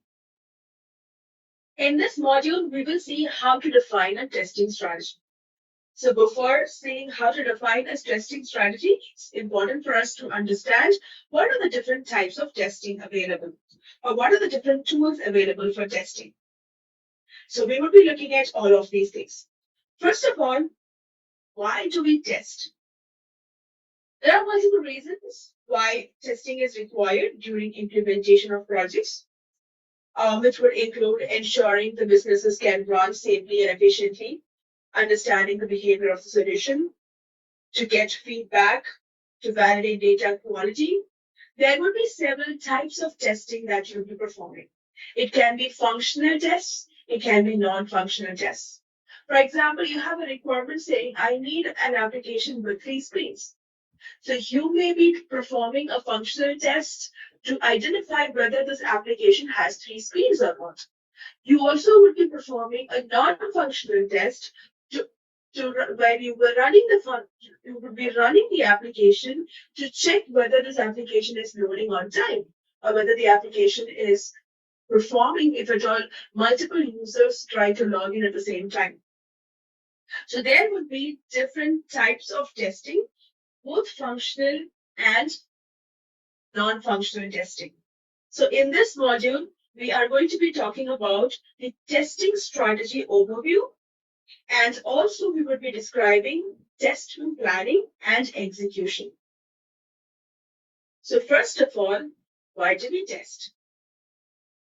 We test to ensure businesses can operate safely and efficiently in the production, understand the behavior of the solution, to validate design, to drive feedback, to ensure stability and reliability, to validate data quality, to ensure the solution still works, to improve solution quality, to improve user experience, to validate performance, maybe to find bugs, to validate requirements, to ensure stability and reliability, to validate security and compliance as well.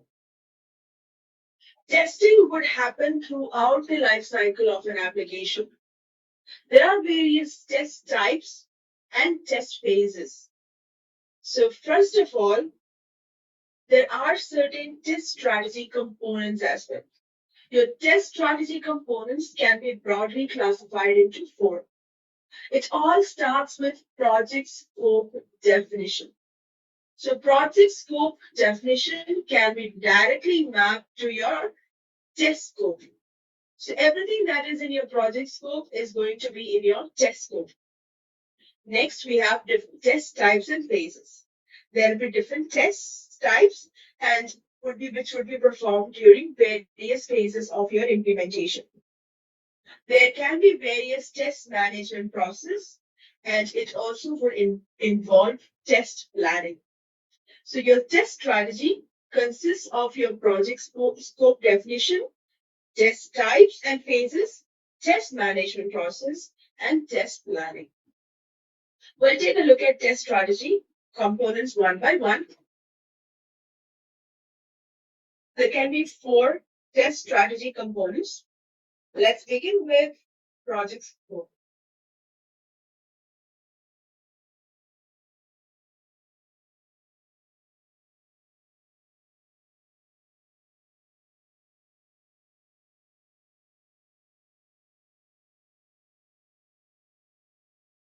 So project scope would be mapped to test scope. So a clearly defined project scope will help you define test scope. So in workshops with a client, define the end-to-end to-be business processes. So these business processes will provide context for requirements and test suitability. There are many aspects of project scope. For example, where you would be creating a test scope, for example, the business processes that you have.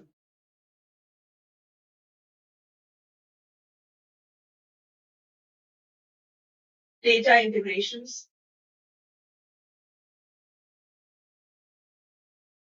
migrations,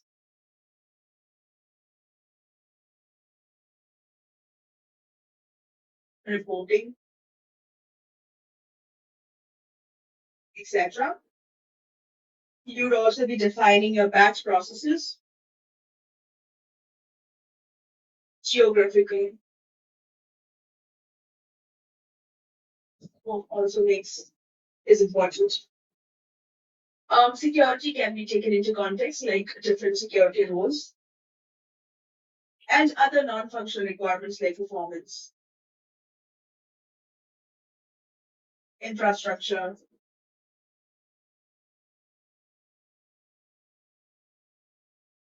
or even the usability of the application, etc., can be in your project scope, which would be mapped against your test scope. First of all, a test scope would be created.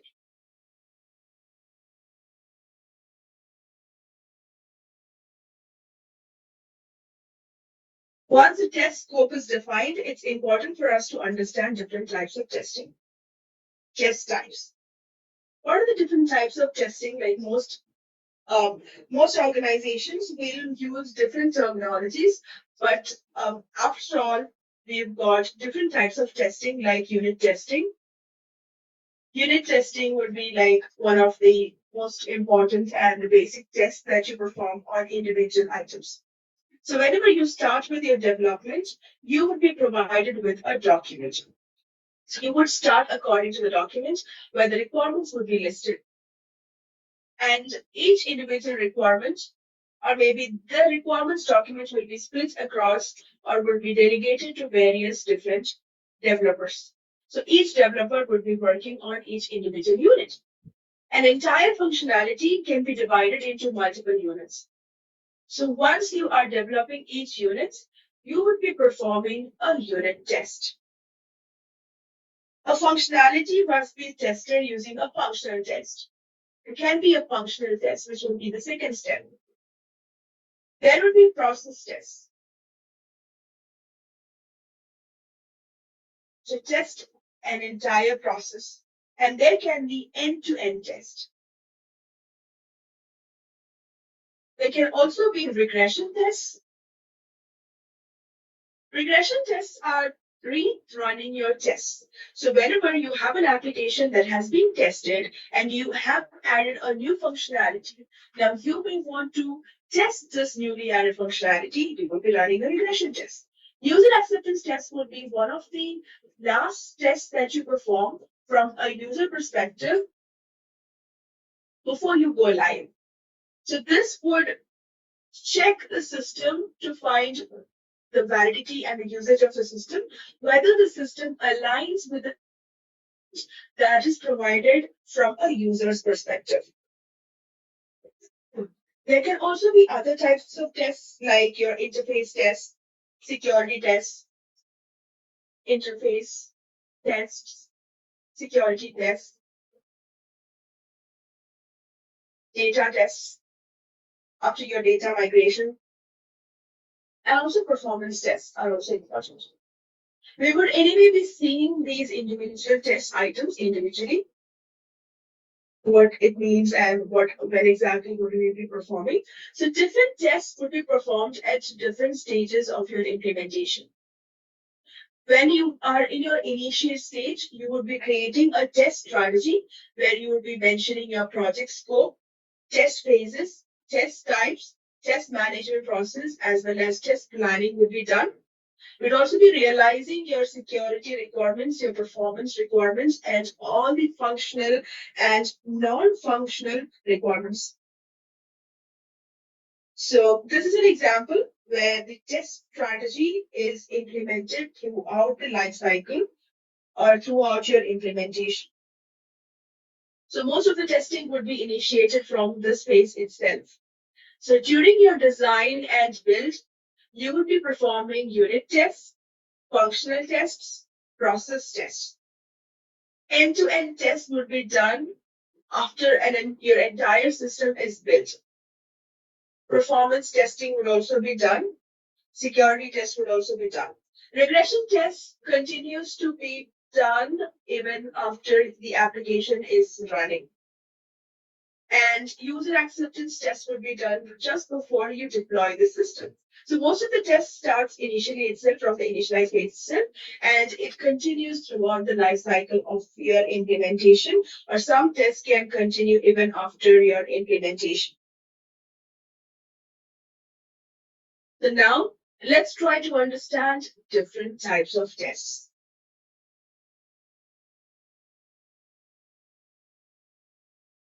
So there are different types of tests like unit tests, user acceptance tests, regression, interface, end-to-end, security, data, performance, process, functional tests. So we will try to understand each one of them. What are unit tests?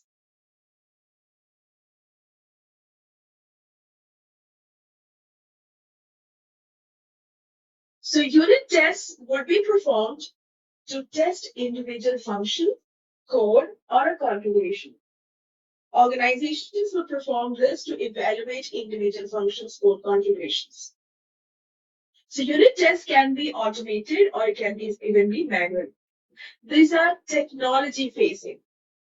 So this type of testing is required to confirm low-level components, to verify requirements, to improve code design, to find and fix defects.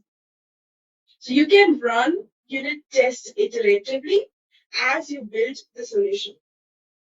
Unit tests are part of your continuous integration process. There are various tools that are used for unit tests like SysTest Framework, Azure DevOps, Acceptance Test Library, as well as RSAT. It is done iteratively, continuously, performed by developers in the dev environment of build pipeline. So unit tests are one of the most basic tests, which validate very low-level components. Coming to functional tests.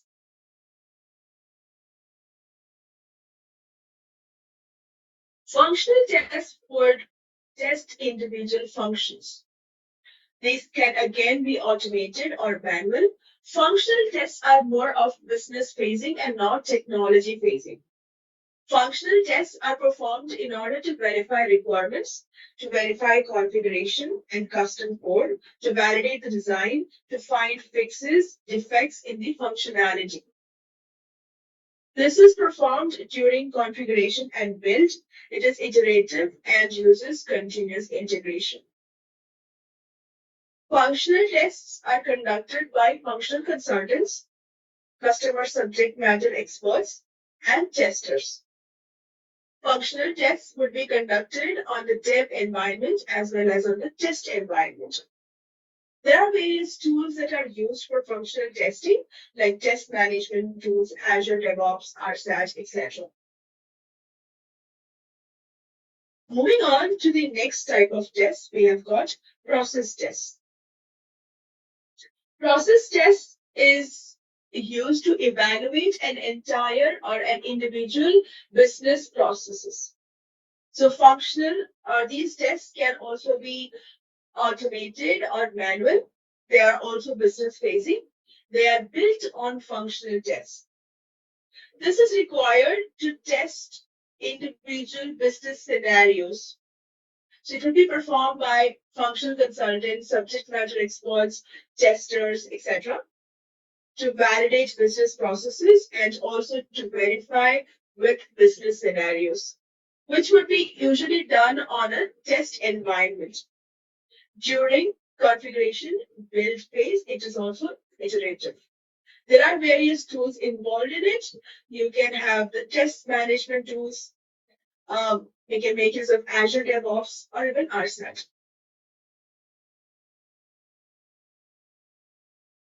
Coming to end-to-end tests, organizations would use end-to-end tests to confirm end-to-end business processes. These can also be automated. They can be manual. They are business facing. They are built on process tests, on the top of process tests. It would be validating a full business process. It would verify processes with business scenarios. This would happen throughout implementation. It is iterative and also would extensively happen during the go-live test phase. Functional consultants, subject matter experts, and testers are the ones who will be performing this test, and it would be done in an integrated test environment. There would be several tools like automation test management, Azure DevOps, and RSAT tools, which would be used for end-to-end testing. Performance tests are also equally important along with these functional tests. Performance tests looks for the performance of the system. So you can evaluate the normal, peak, continuous load situations, batch jobs, integrated systems, peak load scenarios, user experience scenario can all be tested using performance tests. This type of test is needed to ensure that the production performs well and in all critical processes can scale with load and growth. You can also fine-tune processes. Developers, functional consultants, customer subject matter experts, testers, and users would all contribute to performance tests. It would be performed in a dedicated performance test environment like Tier 4 or Tier 5. There are various tools, third-party tools as well available in order to perform performance tests. Like you've got various UI simulation, dev tools, Perf SDK, we've got Visual Studio, there are data expansion tools, data management framework, and other third-party tools to perform performance tests. User acceptance tests are usually manual. They are exploratory in nature, more of business facing, which are performed using actual business data to evaluate end user experience of the system solution.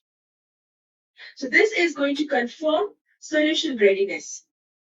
Before business sign off, collect end user feedback, and also to help manage your organizational change, user acceptance tests will be performed. So this would be the final test cycle before you go live. This would happen during your pre-go live checkpoint or during that in your milestone. Usually performed by end users from the business process. And this would be performed on a dedicated and integrated environment. There are various tools to track this kind of testing and also to provide feedback. You would also be using Azure DevOps. And coming to regression tests would be one of the tests that are rerunning or iterated throughout the life cycle of your application, even after implementation. So regression tests are the tests that are performed on the already tested code. This can be manual, this can be automated. So this is usually done after a code change or a configuration change. So this ensures that the solution is still performing well after the change as expected. So this is done or performed when a change is introduced before production deployment. Usually performed by testers, end users, and developers. It would be performed in a pre-production or a test environment or even dev environment. There are various tools, including RSAT, which is a dedicated tool which is used for regression testing.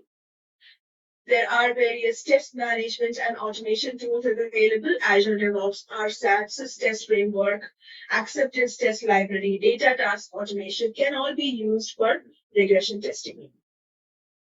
Regression testing is the one that runs throughout the life cycle of an application.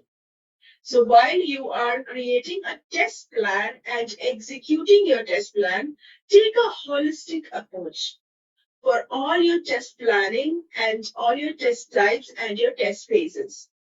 First of all, you need to understand what are the different testing tools available and what each tools are used for. You would also be creating a test plan, understanding different efforts, resources, cycles, etc. So let's take a look at all of these. So you should be taking a holistic approach during test planning for all your test types and phases. The test plan would include the overall test plan within the project plan. It will include all the test phases and all the test types. Efforts, cycles, and resources would include all the effort and resources for each test phase, including the estimated test iterations. Related tasks and dependencies would provide you with the related tasks beyond the obvious functional readiness. Application lifecycle management would have like code management, software packaging, troubleshooting, and bug fixing. Consider retest iteration based on the results in the exit criteria. So now let's take a look at few testing tools and we'll see how to manage or how to create a test plan based on that. So first of all, let's identify a few tools that can be used for your test setup. Let's take a look at various testing tools. First of all, we've got performance SDK, which is used to test the performance of the system under single as well as multi-user mode, and it uses task recordings and Visual Studio. So it is used to test single / multi-users with the help of Visual Studio and Task Recorder. Next, we have got data expansion tool.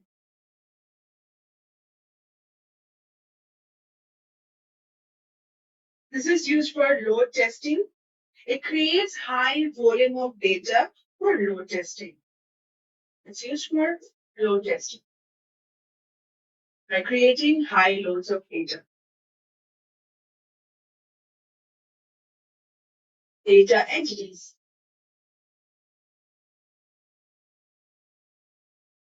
It comes within data management framework for data. So we've discussed about data entities the other day. You have got data task automation.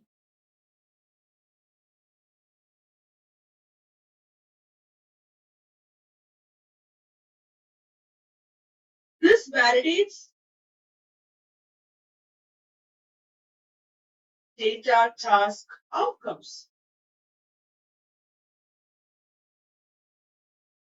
We have got regression speed automation test, which is a tool that is used for automated regression testing without writing any code.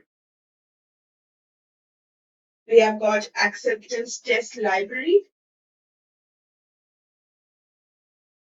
which are mostly used for data setup and validation in integration and component tests. We have got sys test framework, which is used for unit testing. This is a code-based testing where you will be creating a code and without hitting the UI, you will be creating a test models and running your tests from Visual Studio mostly. We have Azure DevOps as well as maybe like other third-party tools can also be used. These are various tools for performance, data related, and regression unit and other types of testing that you would be using. So first of all, we need to understand what are the different tools that are available for testing. Next, let's move on to the next thing. Testing would involve various persons, and there can be various testing roles and responsibilities. Also, in order to manage tests, there will be various roles involved in it. So you would be defining test roles as well as responsibilities, create test cases or test scripts, detect bugs, triage, and also fix your bugs.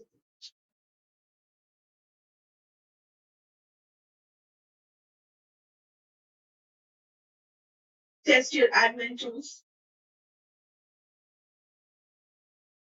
and report based on your testing. Create reports based on your testing. So you would be creating roles and you would be assigning responsibilities to define test roles, to create test cases, to detect, triage, and fix bugs, to test administration tools, and also to report based on the testing. So once you have a clear-cut understanding about your testing tools and also about different testing roles, you would now be able to create a test plan by following a holistic approach. We'll see how to create, maybe like how to create a test plan based on this. RSAT is a tool that is used for automated regression testing.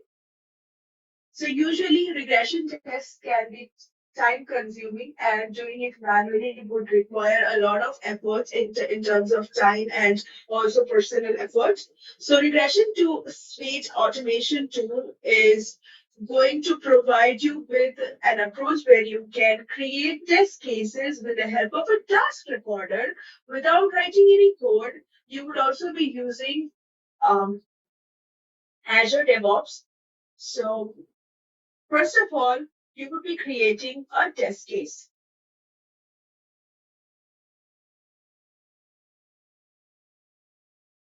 Test cases would be created using task recording. So the task that has to be tested would be recorded using the task recorder.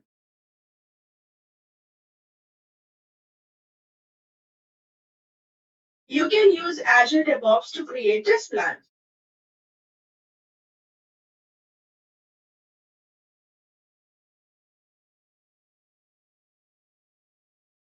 You can or you may not use LCS. If at all you're using LCS, you would be adding your test plan onto your BPM library and synchronizing it with Azure DevOps. Or you can manually create a test plan in Azure DevOps. Once a test plan is created in Azure DevOps, you will be running the RSAT tool. RSAT tool will be run in order to create or in order to test your test cases that you've created. Additionally, to validate the results or to provide certain validation points, you would also be using Excel. So RSAT would provide options for investigating test failures. RSAT decouples the test parameters from the test steps and stores the parameters in the Excel files. RSAT significantly reduces the time and cost of user acceptance testing. With this information, we should be able to create a test strategy. Let's see how a test strategy is created. Or on basis of this, let's see what are the steps that is taken or what are the steps that you may have to follow to create a test strategy. First of all, define a test strategy in the initial phase itself.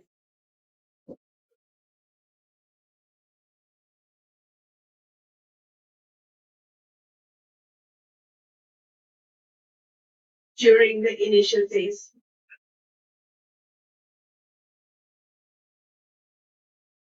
So your test strategy would consider your project scope, test types, test phases, test planning, and test management. It will include test types, tools, phases, planning, and also management.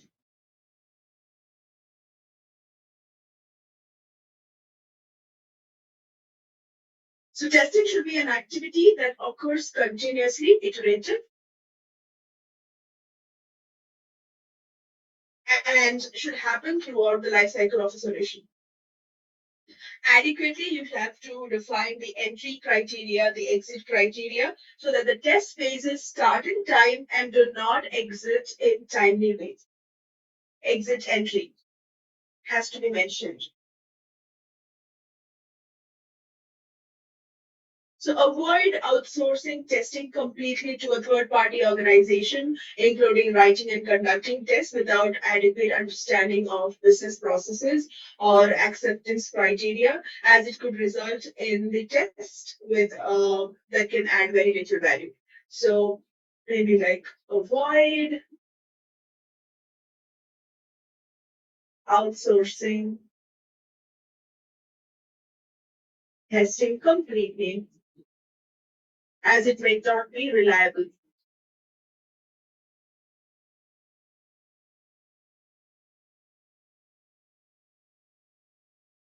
So plan sufficient resources for test execution and also monitor adequate resources.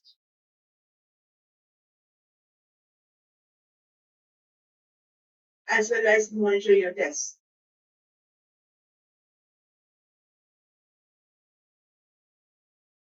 Allocate time for resourcing, like you would be using various tools like Azure DevOps, test plans, Perf SDK, etc. So allocate a time for it. Allocate time for resources.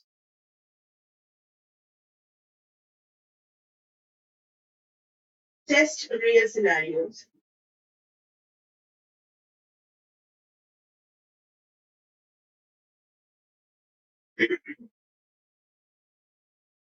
You'll be performing the process tests, end-to-end test, performance tests, etc. Like it should be initiated from the design and the build phase of the project. All kinds of tests will be initiated in the beginning of the test itself. Also prioritize automation to save a lot of time, efforts, and energy. prioritize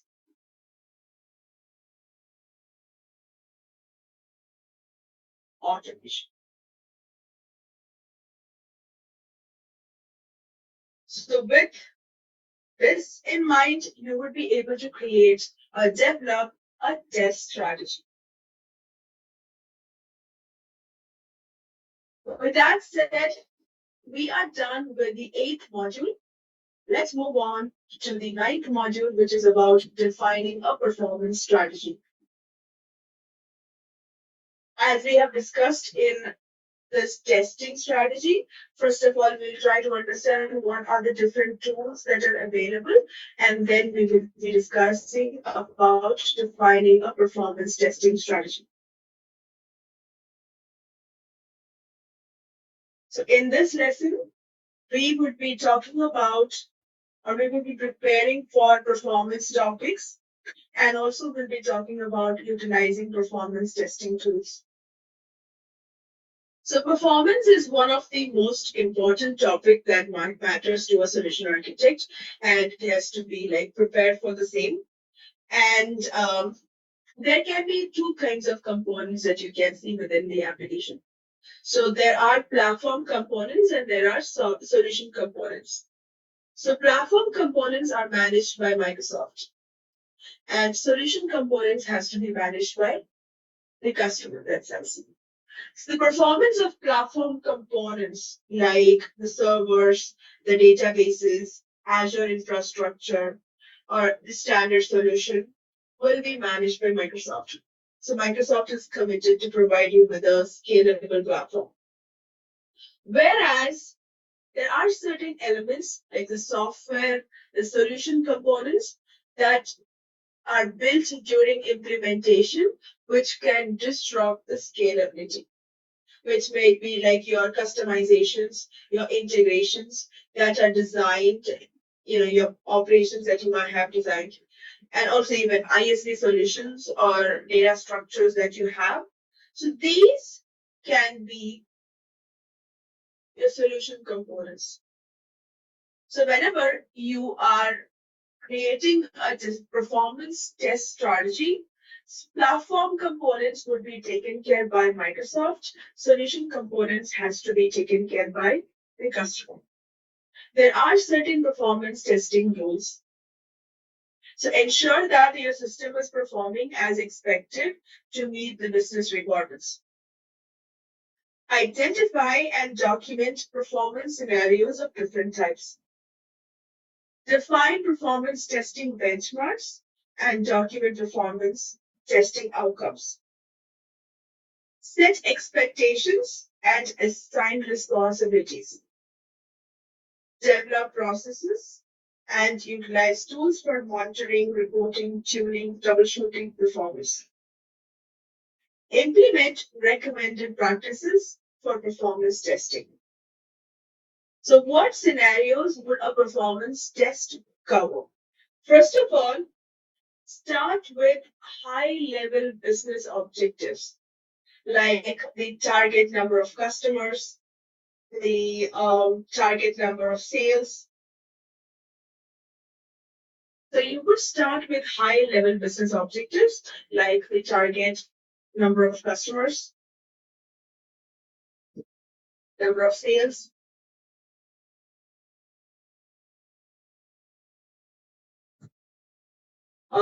number of stores, etc. Then you would be defining the expected normal and peak volumes of functional areas.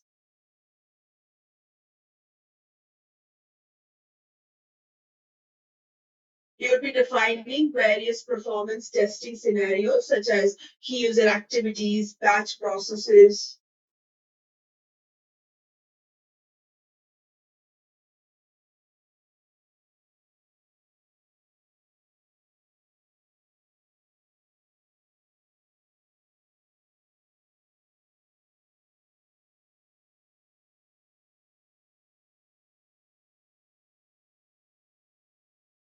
Etc. And then you would also be preparing for implementation activities. Document scenarios for performance testing. So overall, performance is not measured by response time in one specific process. So there are certain common type of scenarios for performance testing, which would include interactive scenarios, batch scenarios, integration scenarios, reporting and analytics, day in the life scenarios. So interactive scenarios would be wherein you will have specific critical interactive flows and interactive activity that processes large number of lines, customized workspaces with additional tiles. Under batch scenarios, you would be finding scalability of a batch job, like including number of records, massive volumes of batch jobs, deadlocks identification. Under integration scenarios, maximum load for the messages whenever possible, real-time scenarios, comparison of OData versus data management framework. Under reporting and analytics, report generation, sending, printing, visualizations, approach validation, maybe like entity store, BYOD or OData, or even your Power BI reports. And also day in the life scenarios where you would be mentioning activities that model how things should happen post go live in a production environment. So these scenarios would be documented for performance testing. Overall, performance testing is not just a test, it is a process. So the process would include several steps. First of all, you define performance objectives and responsibilities. So you would be defining performance objectives and responsibilities. You would be including scenarios, including target volumes.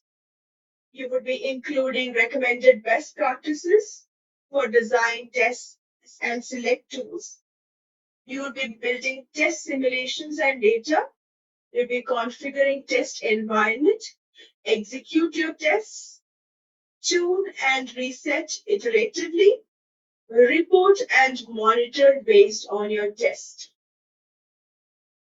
So let's quickly revise what we have learned in this lesson before we check how to create a performance testing strategy. So first of all, along with functional tests, performance tests also plays a very important role.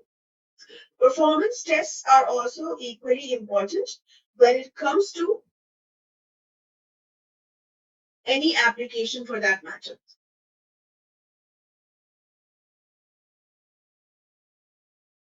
Finance and operations provides you with two sets of components. You can find platform components and you can also find solution components. Platform components would be managed by Microsoft and solution components would be the responsibility of the customers. So whenever you are defining a solution or whenever you are creating a customization for finance and operations, there are various aspects that Microsoft will take care of. And at the same time, there are various aspects that you as a customer would be taking care of. There are certain performance testing goals as well that has to be set, which would ensure that the system is performing as expected to meet the business requirement.